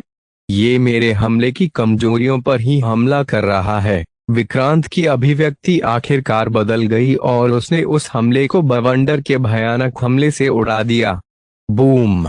जहां पर दोनों हमले आपस में टकराए वहां एक 3 मीटर का गड्ढा बन गया था और हर तरफ धूल का गुबार उड़ गया। इस हमले का सामना करते वक्त विक्रांत ने अनजाने में ही अपनी शक्ति को विशुद्ध चक्र की सीमा से ज्यादा बढ़ा दी, वरना वो शायद इस हमले से बुरी तरह घायल हो जाता। धूल छटने पर सभी ने देखा कि पार्थ बिना किसी नुकसान के जमीन पर खड़ा था, क्योंकि उनकी रजत दीवार तकनीक 6ठे स्तर पर पहुंच गई थी, जो इस हमले का सामना करने में कामयाब रही। धन्यवाद। पार्थ मुस्कुराया और चुपचाप अपनी जगह पर वापस आ गया। भाई पार्थ, हमने अभी तक मुकाबला समाप्त नहीं किया है। विक्रांत थोड़ा गुस्से में था। मुकाबला तो खत्म हो चुका है भाई विक्रांत, तुम्हारे आखिरी हमले की शक्ति ने विशुद्ध चक्र की सीमा को पार कर लिया था। इस तरह से अभ्यास के दौरान अपनी उच्च साधना का प्रयोग करना भी हार के ही समान है। विशेष की आवाज सुनाई दी। ये स्पष्ट था कि यदि दोनों का साधना स्तर एक होता तो विक्रांत पार्थ को हराने में सक्षम नहीं हो पाएगा। मैंने उसे कम आंकने की गलती की। अगली बार मैं भाई पार्थ के साथ गंभीरता से अभ्यास करूंगा, विक्रांत ने अपनी जगह पर लौटते हुए कहा। गंभीरता से अभ्यास करूंगा, पर मुझे तो लगता है कि भाई विक्रांत ने पहले ही सीमा से अधिक शक्ति का उपयोग कर लिया था। तो क्या अब तुम अपनी आज्ञा चक्र की शक्ति के साथ मुकाबला करने का सोच रहे हो? विशेष ने हंसते हुए कहा। ये सुनते ही विक्रांत का चेहरा शर्म से झुक गया। आज से पहले वो सिर्फ विद्युत के साथ मुकाबला करते हुए ही ऐसा महसूस करता था, लेकिन उन शिष्यों को ये पता भी नहीं था कि उनके अभ्यास पर किसी और का भी ध्यान था। भाई राघव, पार्थ हमारी उम्मीद से बेहतर है। उसकी रज दीवार तकनीक छठे स्तर के चरम पर पहुंच गई है और नक्षत्र उंगली जैसी कठिन तकनीक भी 5वें स्तर पर पहुंच गई है। इतना ही नहीं, ऐसा लगता है कि उसने किसी पवित्र युद्ध कला तकनीक से अंतर्ज्ञान भी प्राप्त किया है। तीसरा रक्षक थोड़ा हैरान लग रहा था। तुम कहीं भूल तो नहीं गए कि उसे यहाँ कौन लेकर आया था? राघव जुयाल ने गर्व से अपनी छाती फुलाते हुए कहा। दोनों ने पार्थ और विक्रांत के बीच लड़ाई देखी थी और इस दौरान पार्थ का प्रदर्शन उनकी उम्मीद से बेहतर था। उसका प्रदर्शन बुरा नहीं है। ऐसा लगता है कि इस बार मेरी आंखों ने मुझे भी धोखा दे दिया है। दोनों के कानों में एक आवाज सुनाई दी। हाँ, तीसरा रक्षक और राघव जुयाल ने सहज रूप से अपना सिर हिलाया। क्या? नहीं। अगले ही पल दोनों उछल पड़े और चिल्लाए, गुरुदेव आप! उन्होंने चारों ओर मुड़कर देखा तो उन्हें कोई भी नहीं दिखाई दिया, लेकिन प्रताप साहब की आवाज उनके कानों में जरूर पड़ी थी। दोनों ने अपने आसपास गहराई से छानबीन की और उन्होंने पाया कि प्रताप साहब कुछ 100 मीटर दूर एक पेड़ पर पालथी मारकर बैठे हैं। उसकी आभा पेड़ के ही समान प्रतीत हो रही थी और ध्यान दिए बिना उनका पता लगाना भी मुश्किल था। शिष्यों के बीच की लड़ाई की खबर न केवल तीसरे रक्षक और राघव जुयाल के कानों में पड़ी थी, बल्कि ये प्रताप साहब तक भी पहुंच गई थी। लेकिन इसके बारे में सोचने पर यह बेहद सामान्य था, क्योंकि प्रताप महल में प्रताप साहब से कुछ भी छिपना नामुमकिन था और वैसे भी ये लोग उनके शिष्य ही थे। गुरुदेव भी इस मुकाबले को इतनी गंभीरता से ले रहे हैं। तीसरे रक्षक और राघव जुयाल ने एक दूसरे की तरफ देखा और एक दूसरे की आंखों में हैरानी का भाव देख सकते थे। प्रताप साहब की निगाहें अभी भी विद्युत पर ही केंद्रित थीं।